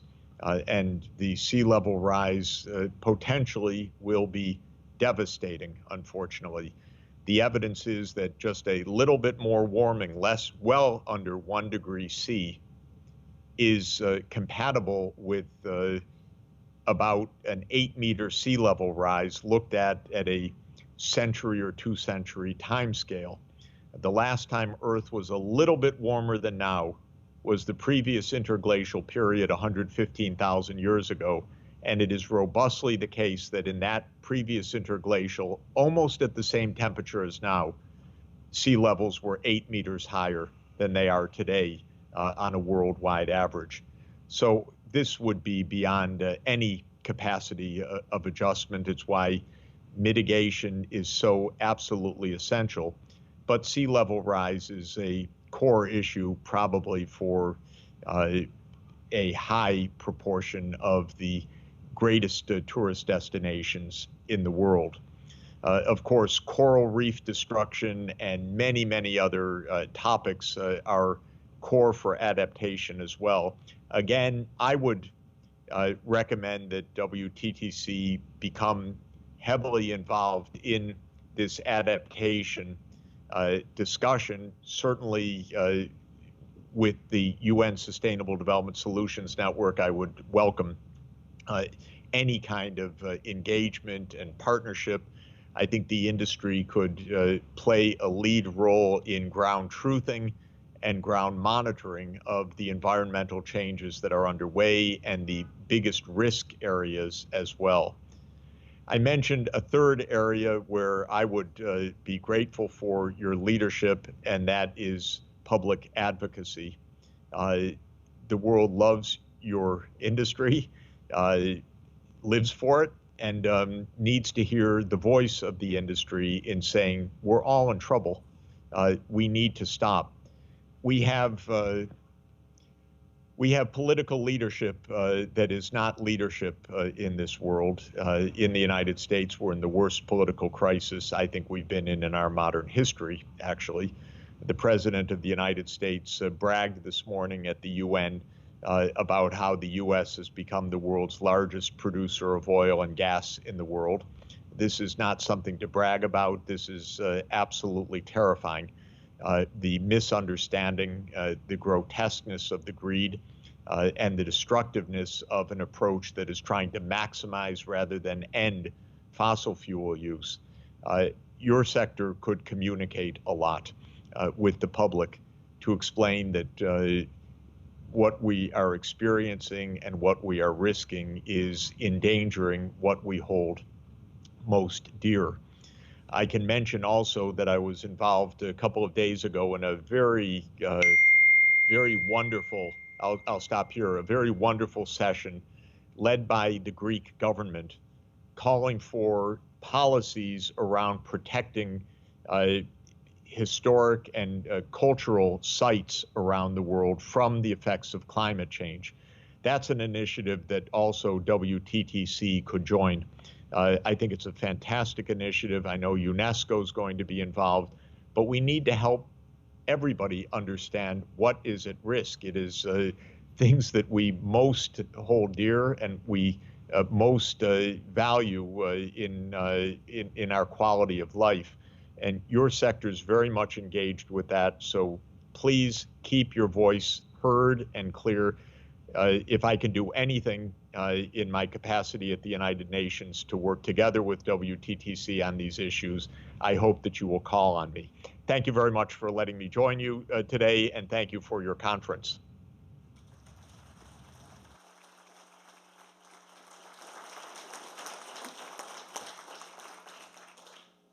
Well, there was an awful lot to digest there, and a call to action, really, which I'm sure many of you in this room will want to respond to. If that was one form of inspirational leadership, let me introduce you to our next speaker, who I think would also fall in that category. Paul Polman is a former CEO of Unilever. He was there for almost 10 years. When he was there, he placed Unilever's environmental and social responsibility at the heart of the way he was running the company. He also delivered a series of messages on those subjects, which perhaps not everyone in his industry wanted to hear, and nonetheless he said it all the same. Since he finished at Unilever, he's co-founded an organization called Imagine, which is focused on poverty and climate change. And he's going to speak to us for a few minutes about how tourism and travel can take on the challenges that Professor Sachs has just been talking about.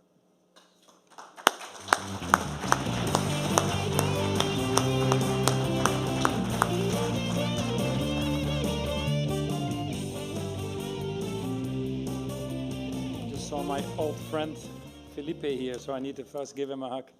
Bienvenido. Vamos a hacer en español, no? Huh? This industry speaks every language. Ross, thanks. I was good that I listened to Jeffrey. We're both SDG advocates. The Secretary General has appointed 7 ambassadors for the SDGs, 17 for the 17 goals, and we are busy the whole week. I have to tell him when I see him that he's too lazy to come down here whilst I beat the traffic to be with you. So give me a few more points next time you talk to him. And perhaps we can squeeze a little bit of a higher level of ambition out of our friend Jeffrey. Okay, what I'm going to do is make you feel uncomfortable, not because I don't like you, but because you have to be. Because the world is in a situation that requires us to do more. And you're such an important industry. That's why I love you. That's why I have time to come here and talk to you in a very busy schedule. You're about the 3rd largest industry in the world. You should be proud of that. And it's a very good industry, as Jeffrey said. You're 10% of the global economy. And by any estimates, you employ about 320 million people, and boy, is that needed. And I'm sure there are more people indirectly benefiting from your industry. By all means, you can be very proud. You've connected people with the planet, with nature, and you've created an environment, I think, that we can be human beings. And you should be proud of that. I wish I was part of that industry. With that size, obviously, that you have as an industry, you also have responsibilities, and we'll talk about it in a minute. When Viktor Frankl in his book, Man's Size for Meaning, said it very well when he said, when they built the Statue of Liberty, not far from here, on the east coast of the United States, they forgot to build the Statue of Responsibility on the west coast of the United States. That goes very well together. The world has done very well, if I may say. In the last 7 decades, we've had an enormous economic growth. The economy has actually, output has grown by about 12% over that period. And the 12% growth has been done when the population only grew by 3%, 3 times, 12 and 3 times, which means that we have become 4 times wealthier over that period. Part of that is the D&E countries. When we started the journey, 10% of the wealth of the world was in D&E 7 decades ago, and now it's about 50-50. China has been a big part of that. We've done a tremendous job as global citizens to lift more people out of poverty than any time in human history. The Millennial Development Goals, which Kofi Annan started in the year 2000, had a simple objective to halve the number of people living in poverty, at that time defined as $1.25 a day. And lo and behold, we've actually achieved that. We've actually achieved that. So that's why we're now at the Sustainable Development Goals, the famous 17 goals, that basically says if we've halved it in the first 15 years, let's finish the job in the next 15 years. Let's irreversibly eradicate poverty and, obviously with the things we know now, do that in a more sustainable and equitable way. What's wrong with that? And if you are in the Statue of Liberty to be the 3rd biggest industry, you have to own that agenda. Because if you don't own that agenda, you don't own the future of humanity. We're at that point. We're at a very crucial tipping point. In fact, the challenges that have come with our economic system, we're only starting to be aware of that now. With this enormous growth of economies, with this enormous lifting of people out of poverty, we've discovered, unfortunately, that we're doing this in a way that's not sustainable. We already used this year on July 29th, all the resources that this world replenishes every year, which means that we're borrowing 60% now from future generations, just this year alone, and every year that date becomes earlier.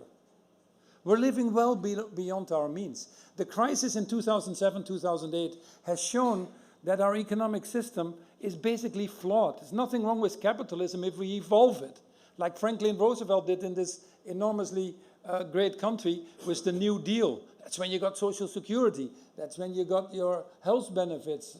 And that's when you bent the curve and went into one of the biggest periods of prosperity. It's time to bend the curve again. What we have seen with the crisis in 2007, 2008, that a system that relies on overconsumption, high levels of government or private debt, leaving too many people behind, is simply not sustainable.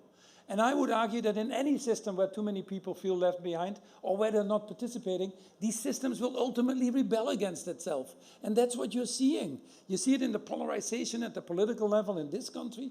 You see it with Brexit in the UK where I live. You see it with the yellow jackets in the streets. You see it in Hong Kong where you've lost 70 or 75% of your business. I don't need to know the numbers, but I bet you I'm close. So we have a problem, Houston, and we collectively need to solve that. And it's a challenging environment. It's a challenging environment. The 2 biggest challenges are probably climate change and inequality. And you might have listened to Greta Thunberg's speech at the UN that she did yesterday. I was there. And she said it very simply. She said, if you are aware of all these things, and we basically are aware, the science is indisputable. And if you're aware of those things and you don't do anything, you know, you're actually evil. Because you steal from future generations. It's not anymore that we're stewards looking after it, it's that we're actively stealing. She also said you guys are cowards because you just know that it is uncomfortable to make the changes and you don't want to do it. Many of you here will probably internally, you might not externally express it, say I need to do something because my kids are telling me to do something. And if I don't do something, your kids will disown you most likely. Many of the major oil companies are starting to move, are asking for a price on carbon because their kids are telling them to do this. And by the way, it's probably the most profitable program, most profitable agenda that we have out there when we do something about it. 4 big challenges, not easy to be a CEO. I exactly cut it at 10 years because I didn't want to be longer than 10 years. The average tenure of a CEO is now 4.5 years. The only one that regretted that I beat that trend was my wife. But it's very difficult to be CEO right now. It's very difficult. The average length of a publicly traded company in the US when I was born was 67 years. It's now 17 years. It's very difficult to run a company. And you all know that. You see it every day. So I have sympathy for you. I'm glad I'm out of it now. The tie is off, the sweater is on. I can buy my normal shoes I always wanted to wear. But you know, we're in this together. We're in this together. And there are 4 big challenges that we have. The first one is climate change. I don't need to tell you. You've probably heard enough about it. And if you haven't heard enough about it, move to a different planet. But the second one is that we need to move to a circular, or I would argue regenerative economy. When we use too many resources, it just doesn't add up. You don't want to live in a world where there's more plastic in the oceans than fish. You don't want to live in a world where we cut the forest or the lungs of this world at the rate that we're currently doing. You don't want to live in a world where we are wasting more food than we're actually giving to the people to feed the 820 million people that still go to bed hungry every day, not even knowing if they wake up the next day. You don't want to be part of that. And any time that you know that this is going on, and you as an industry or individually don't do anything about it, you're guilty. If you like it or not, you're guilty. And in fact, we're living in a world right now that we're all guilty. So it's tough. Decarbonizing economy, moving to a circular, or what I would call regenerative economy. Then we need to move the financial markets to the long term. It's impossible to run your businesses if you need to satisfy the buggers out there in Wall Street on a quarterly basis. You can't solve the issues of climate change or food security or inclusion, for that matter, on the rat race of quarterly profits. And then when we need to move the financial markets to the long term, the 4th thing we need to do is be sure that we provide an economic system that is more inclusive. I mean, it's amazing what we're doing. Last year, for the first time in human history, the bottom 3.8 billion people in the world saw their incomes go down by 11%. The combined income of the poorest people went down by 11%, whilst the billionaires alone saw their income increase by 12%. Just a 900 billion increase for the billionaires would have put all the kids that aren't in school in this world in education, would have provided health care for 5 million more people so they could live just like we do. There are 2,000 families now in this country that have a combined wealth of $4.3 trillion. That's just 2,000 people. When the bottom 3.8 million people see their combined income decline by 11%. The reason people go to the streets is because they say, okay, I get it. Banks are too big to fail, but people are too small to matter.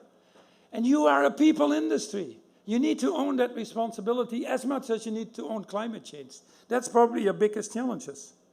So these are the 4 focus areas. Now, normally we would depend on governments. But as my friend Jeffrey said, we can't depend on governments anymore. Unfortunately, the global system we have defined and designed depended on what we did in 1944 in Bretton Woods.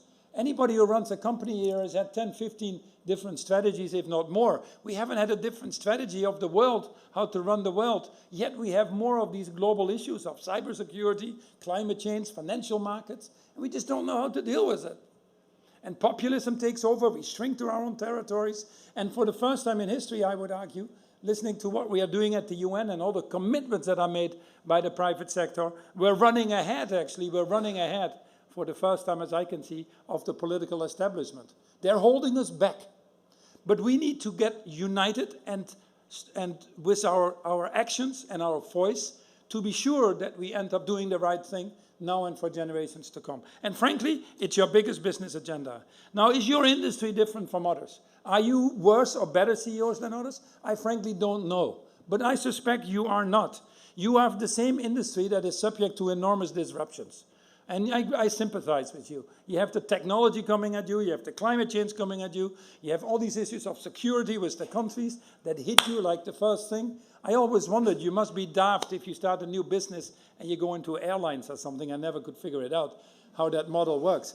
But you know, the world that we live in is totally reflected in your businesses, and it causes a lot of anxiety. But think about all these changes as probably one of the biggest opportunities you have in front of you.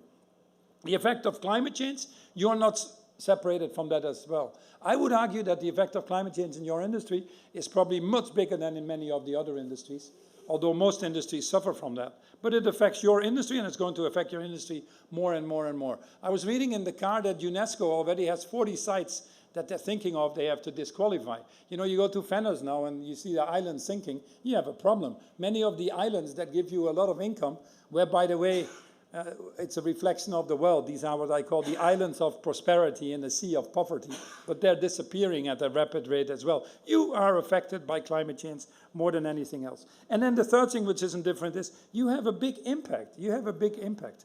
You know, the 1.4 billion flights that you do is 2.5% of the carbon. And it's not going to change. In fact, it's going to increase. The carbon budget of your future flights is probably 20% of the budget that we have left. That's how people are going to look at you. Not at what you actually do in percentage. How much of the budget we have left are you going to absorb? And you'll get a lot of pressure for that. I know there's a lot of talk about flight bashing or whatever you call it. You probably have a name for it. I don't think that's the only thing that will come. But the people will say, if you're 20% of a carbon budget, which we cannot afford to spend, you really are a problem. You have 73 billion meals. One of the biggest issues in this world is food waste. We, goddammit, have not even the courtesy or the courage to feed the people that are hungry, but we do have the courage to waste 30 to 40% of the food. If the food waste would be a country, it would be the third biggest climate emitter after China and the US. Now, are we proud of that? And by the way we make food, the only way we can make food seems to be by cutting the forests in this world at a rate that we've never seen before. Every year we're losing the size of New Zealand. We're starting to see the forests actually being carbon emitters versus carbon sinks. And when you get into that negative feedback loop, by the way, the same is happening with the permafrost and the methane, which is 25 times more potent than CO2. We have a problem, and we're very close to that. By the way, I don't think that people realize the severity of the change that we need to make on climate change. We need to cut just by staying below 2 degrees, which is ridiculous. We need to go for 1.5 degrees. We've already lost half the coral reefs, by the way. Thank you if you would be in your industry. But just to stay below 2 degrees, we will have to cut in the next 20 years by 40% our absolute carbon. But the economy is going to double in the next 20 years, which actually means per output we need to cut by 80%. And none of the politicians that are running around now in the big building in New York are aware of that. And they certainly don't seem to be in a sense of urgency to deal with that. But you as an industry need to create that awareness. You as an industry need to have the plans behind that if you want to survive. You're also a big industry on plastics, by the way, and I'm just picking the three. But you know, in the Mediterranean, I live close to that, 40% of the debris in the Mediterranean of plastics comes from the tourist industry. And if you haven't heard it yet, you'll hear it very soon from many of your potential consumers, or would have been consumers. So you have a big imprint. And then the imprint that you have is going to get bigger. Now, you are not different from any other industry, if I may say, because you also have initiatives. I know you're proud. You have initiatives. You know, I looked at the International Tourism Partnership or the World Travel and Tourism Council announcing the climate neutrality by 2050, you know. But at the end of the day, these are just declarations in your industry right now. Don't be too proud of that. Look at where your actual footprint is and look at your real plans on how you're going to get there. I don't think you have the faintest idea. And by the way, if you would, you'd get an Oscar and a Nobel Prize, because you shouldn't have the faintest idea. You should be very uncomfortable. But you need to start today with plans that are far more aggressive. If you don't even know what the facts are in your industry, and this industry is light on facts. I tried to get some in the car here because I needed to prepare, and then I thought I'll listen to my friend Jeffrey, so this is my speech for you. But at the end of the day, I don't think you have the facts that you really even know what to work. Nor do you have the courage to do collective action. Because if you don't do that collective action, you won't get to the results you want. The time is over to do the same things, a little bit more perhaps of what we've done, and expect different results. We've been there, we've done that, and this is where we ended up. You have to think about different ways of what tourism means, what human well-being and growth is, but also how you work as an industry. I think it's a golden opportunity if you think about that. But yes, you have to start thinking about it. Now, you also have an industry with too many free riders. It's like the food industry that I came from. Your concentration is not that high. You look at your organization here, what do you have? 15% of the industry represented? Or not even 12%? What's the number? 40% of all tourist industry spending is in this trade association? Or only the big guys? Because you have a tremendous diluted industry with a lot of small players probably. So you will have to find a way how you can get that collectiveness, because every industry has people that buy into it and people that don't buy into it, has free riders and people that are obviously trying to stick their necks out. But at the end of the day, you all go under if you don't do it, if you don't do it collectively, and if you don't create these tipping points. Now, very quickly, we have the biggest plan in human history. If you would be a businessman and you'd be worried about economic growth, you'd be worried about improving your profits and satisfying your shareholders, and if you don't have the answer on how to do that, you're probably blind. Helen Keller, who went to the Boston School for the Blind and Deafblind, she was blind and deaf. By the way, got sponsored by Hilton. Thank you very much, one of your industries. Conrad Hilton fell in love with her and put a foundation in place for the program for Keller International, for Perkins International, which I happen to chair, for the blind and deafblind. But Helen Keller said very simply, the worst thing is not being blind. The worst thing is having eyes and not being able to see. And in this world, we have too many people that have eyes and are not able to see. And I hope that your industry will be one of the first ones that will be able to see. The Sustainable Development Goals, these famous 17 goals, are probably the biggest business plan that we have in the history of mankind. Yes, it deals with poverty alleviation, with food security, with equal rights, with climate change, with peace and justice, with life on land or life in the seas, and all the other things that represent the 17 goals. But I would argue, because we've been so irresponsible, not acting in time, or perhaps blind, or willful denial, which is probably the worst form of it, that we have for each of these goals are incurring costs right now already that are bigger than the implementation of all of the goals. Do you understand what I'm saying? For each of the 17 goals, we're incurring more costs already than what it would take to implement all of the goals, which would eradicate poverty, would create peace, would create a world for future generations. Now you challenge me on that and you say that's not true. Well, let me tell you, just the goals implementing every year would cost about $3 to $5 trillion. We're currently spending $1.5 trillion, so there's a big gap. It's a big gap. It's relatively minor in the global economy if you express the global economy at about 100 trillion. Climate change right now costs the global economy $5.3 trillion. That's more than the implementation of all of the goals. Our food system, the destruction that we do in our food systems, and the biodiversity, a million species disappearing as I stand here, it's cost us $7 trillion a year in loss of eco-services. We can turn that around with $300 billion investment to a $4 trillion positive, more than the implementation of all of the goals. Just giving women in the world the same access to land rights, financing, and education would unlock the global economy by $26 trillion. And here's a good one. Goal number 16 deals with peace and justice, access to legal systems, absence of wars. No, we don't like that. We like wars because wars will grow our GDP, whilst peace doesn't grow our GDP. That's how we measure success. We spend 9% of our global GDP on conflict prevention and wars. That's twice to 3 times the level that it takes to implement all the Sustainable Development Goals. So if you don't see it, yes, Helen Keller is right. It's not the worst thing to be blind, it's having eyes and not being able to see. So when are you moving at the scale that is needed to unlock that opportunity? Now people say, I need technology, I need carbon capture storage, I need alternative fuel for my airplanes. Yeah, sure. Why don't we say we need more technology and wait for the answer? That's delegating responsibility and it's abdicating responsibility. Every time in history we will need some. Every time in history we will need some. But I would argue that all the issues that we're currently facing, we can solve that today with the things we know how to do. Do we know how to build houses? Why do we have the homeless? Do we know how to build food? Why do we cut the forest and keep 820 million people hungry? We know how to give education, yet 260 million children are deprived. We know how to build toilets, yet 2.5 billion people are still suffering from open defecation. Don't give me the thing that we need more PhDs.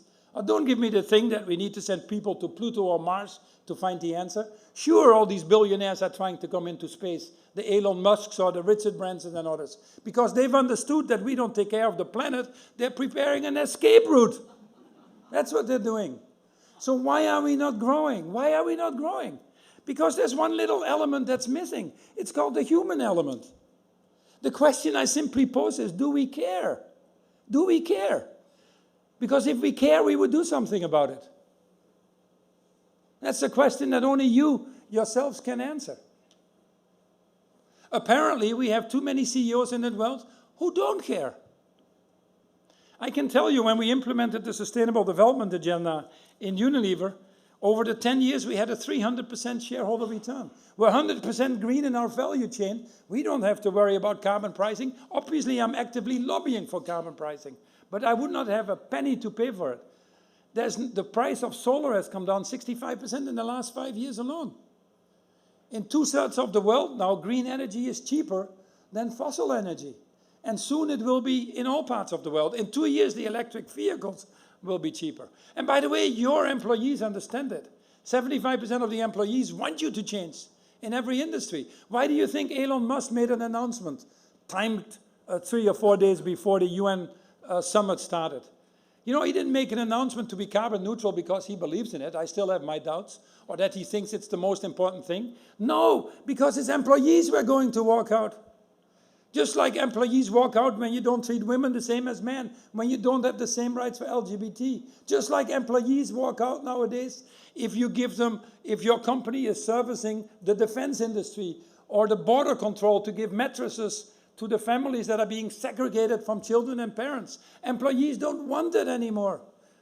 They are all Gretas, and they're speaking up. It is time to change, and it requires human willpower. It requires courage. It requires leadership. It requires leaders that put the interest of others ahead of their own, knowing that by doing so, they're better off themselves as well. It requires leaders that think long-term, that are purpose-driven, leaders that understand the power of partnership, that know that, yes, alone you can go fast, but together you can go farther. I know you have these leaders in your industry, but use them to unlock the collective of the industry. There are just a few little things in the last decades that we as human beings have lost. We've become obsessed with numbers. We've become robots around profits. And we forgot the other important human elements of natural and social capital. If you are a capitalist and you know how to optimize the return on financial capital, then you're also the best placed to optimize the return on social and environmental capital. That's why I believe in capitalism. But then do it. And if you do it, you'll get the best returns you can imagine. Empathy. Clearly, in this failed, broken system, how many CEOs really understand what it takes to be homeless, or what it takes to be hungry, or living off less than $1 or $2 a day, or the 85 million Americans that are $500 away from poverty? Just a car needs to break down, or a healthcare bill needs to come in. That's the world we've created. We might not see that, because indeed we live on these small islands of prosperity in these oceans of desperation. Empathy is missing. And do we have a soul? Everything has to be expressed in numbers. We stay in the boardrooms. We've forgotten what it is to be human. We've forgotten what it is to deal with these daily struggles that we talk about. Is the soul the hard numbers? Or is there a higher ethical or moral standard that we can run our businesses with? It's all you have to ask yourselves. And then obviously there's a little bit of wisdom that we need in the business. But don't explain the wisdom in he knows better how to make money than another one. Explain the wisdom in understanding what the priorities are. Sure, you have priorities to satisfy your shareholders, but isn't climate change a bigger priority? Isn't it a bigger priority to invest in ensuring that we have the future of the mankind guaranteed? within all these things that we do, we need to have a little bit of wisdom. And then obviously is the sanity that comes with it. Health of capitalism is important. And define it in a way, though, at least, that it goes hand in hand with the healthy world. The planet is sending us invoices. The planet doesn't negotiate. And in the battle between people and planet, we are not going to win. It's really a stupid thing that people say there's a battle between people and planet. There's a battle for our survival if we don't do it. The planet will be fine. In fact, the planet is very happy if we are not around, in my opinion, with the way that we're going. So it requires human willpower. It requires you. And what I think is that you're close to tipping points if you're willing to seize it, like any other industry. Imagine a future that you work together, where some of the things that you might think are competitive become pre-competitive. Imagine that together as an industry, you accelerate the move to green energy. It's very difficult for each or any one of you individually to compete on that, nor to have the scale to make these differences. Imagine that you as an industry collectively attack food waste. You're not going to get more tickets or less tickets sold by being the hero in less food waste. That's an industry problem that drags you all down, just like plastic does. So redefine what competition looks like. Redefine what experiences are that people are willing to spend their time and money on. You can do that. It's nothing wrong, and it's actually not that difficult to do. Put in the room about 30 to 40% of your industry. Get some heroic CEOs to show how the ceiling can be lifted and why that is a good thing. Good thing also for your businesses. Create a minimum floor that moves up quite rapidly. Once you have 30 or 40% of your industry moving in the right directions around some of these pertinent issues that I've been talking about, some interesting things happen. I've seen it when we tried to move and worked on the consumer goods industry on deforestation and tried to get out of it. I've seen it when I put all the people together to move to natural refrigerants on cooling cabinets. I've seen it in the fashion industry when we put 30 to 40% of the fashion industry, one of the most polluting industries as well, together.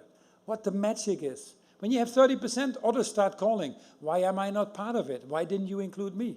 Well, your sustainability guy, lady or person never sent you the information, or you didn't think it was your priority, or frankly, you didn't care. But when they see 30% of the responsible industry, they want to be part of it. NGOs that will undoubtedly attack you if you're not united, all of a sudden see, bingo, this is Groupon. I have 30, 40% of an industry that's willing to move. I'm becoming part of the solution instead of part of the problem. I'm not going to attack you. I'm going to actively work with you.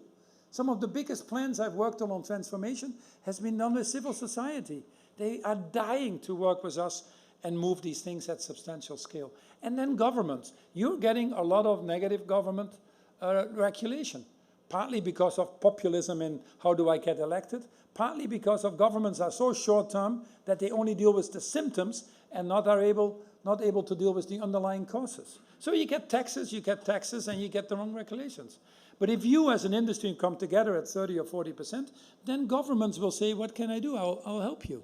How can we put the constructive frameworks in place to tip the balance and get rid of the other free riders? Your employees will be happy because they're proud to work for your companies. You'll be able to attract the best and brightest. So this momentum starts to come. That builds your industry from good to great as you're building a better world for everybody. The one thing, once more, and that's my final sentence, the answer to that starts at the top. The answer of that starts with you. Do you care? Do you care? Just one message from my short little talk is, do you care? The Dalai Lama said it well. He said, from when you seek enlightenment, just for yourself to enhance your own purpose and your own interests, you actually miss purpose. But if you seek enlightenment to ensure others will achieve their objectives, you are with purpose. My comment to you is a very simple one. You're here in a beautiful building overlooking a very wealthy city. That's not the wealth. You were lucky because you were born in a place that you probably had a toilet and didn't have to worry about it. You had food. You didn't have to deal with stunting. You made it past the age of 5 because you had simply access to bar soap. You got quality education. In my case, I wouldn't be standing here. The government paid for it. You found a job that pays well. You're free to live and work where you want. You know your children will have a good life as well. Well, let me tell you something. You've won the lottery ticket of life, and you didn't do anything for it. You didn't do anything for it. But you belong to 2% of the world population, if that is the case. If you, this is my last sentence. If you belong to 2% of the world population, it is your duty to put yourselves to the service of the other 98%. Thank you very much.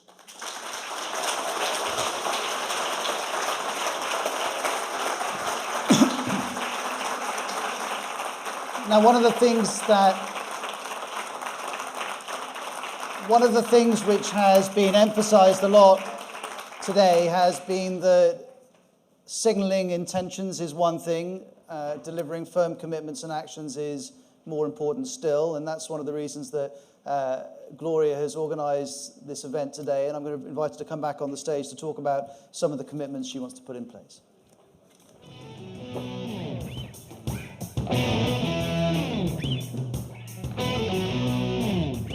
Thank you, Paul. And we do care. We care, and that's why we're here. That's why we're in New York, and we love your speech.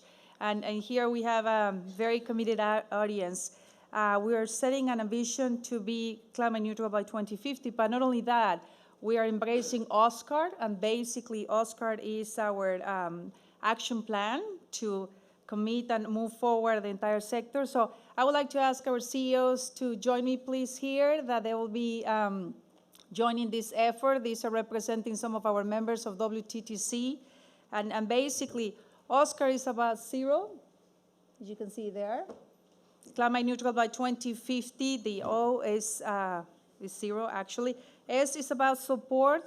WTTC will support the travel and tourism sector in developing ambitious climate strategies, setting science-based targets, more efficient resources.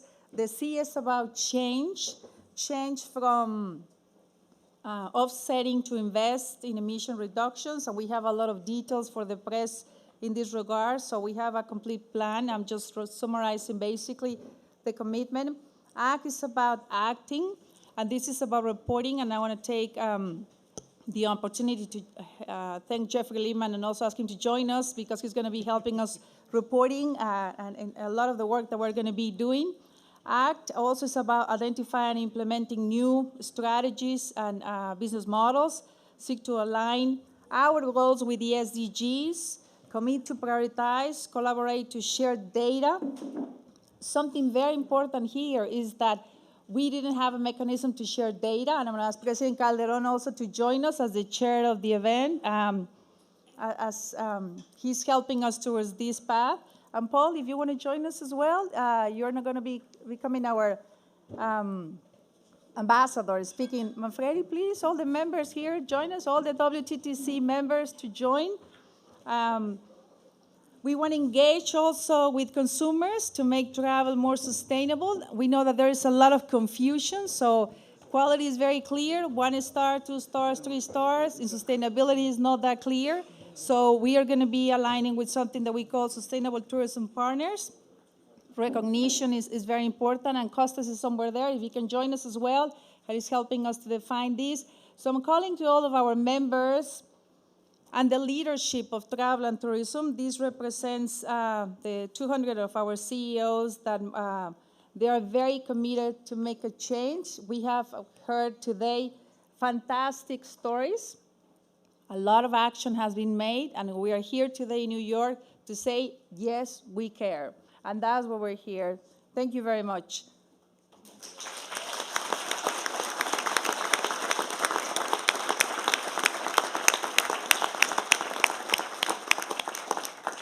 Now, next for the closing, this is the group of leaders that are committing to move forward, and we have also a lot of other leaders. I'm going to have a video for the closing, and thank you everyone for joining us in this task, and we're going to be sharing a lot of best practices and moving faster towards this aggressive goal because, as he said very clear, time is over. Thank you very much.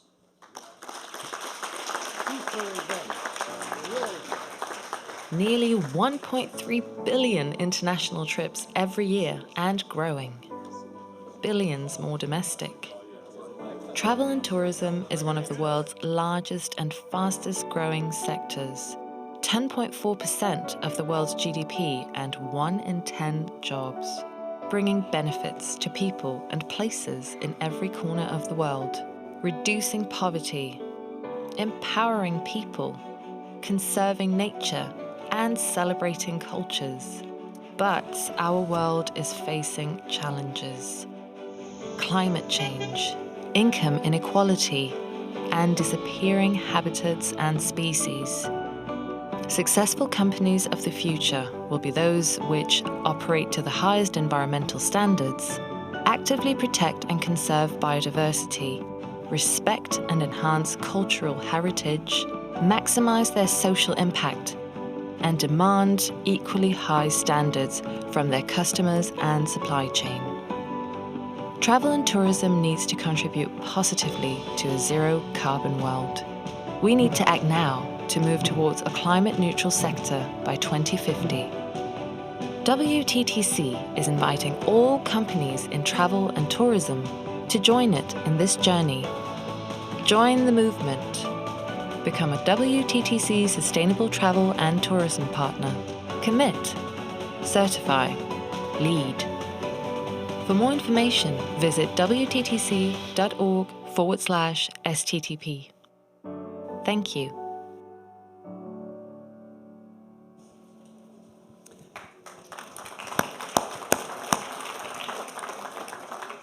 It's been a long afternoon, an intense afternoon, and a profoundly important afternoon, one which feels like it's the beginning of something which will grow further and further, I'm absolutely certain.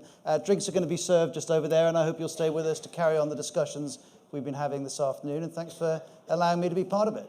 Thank you very much.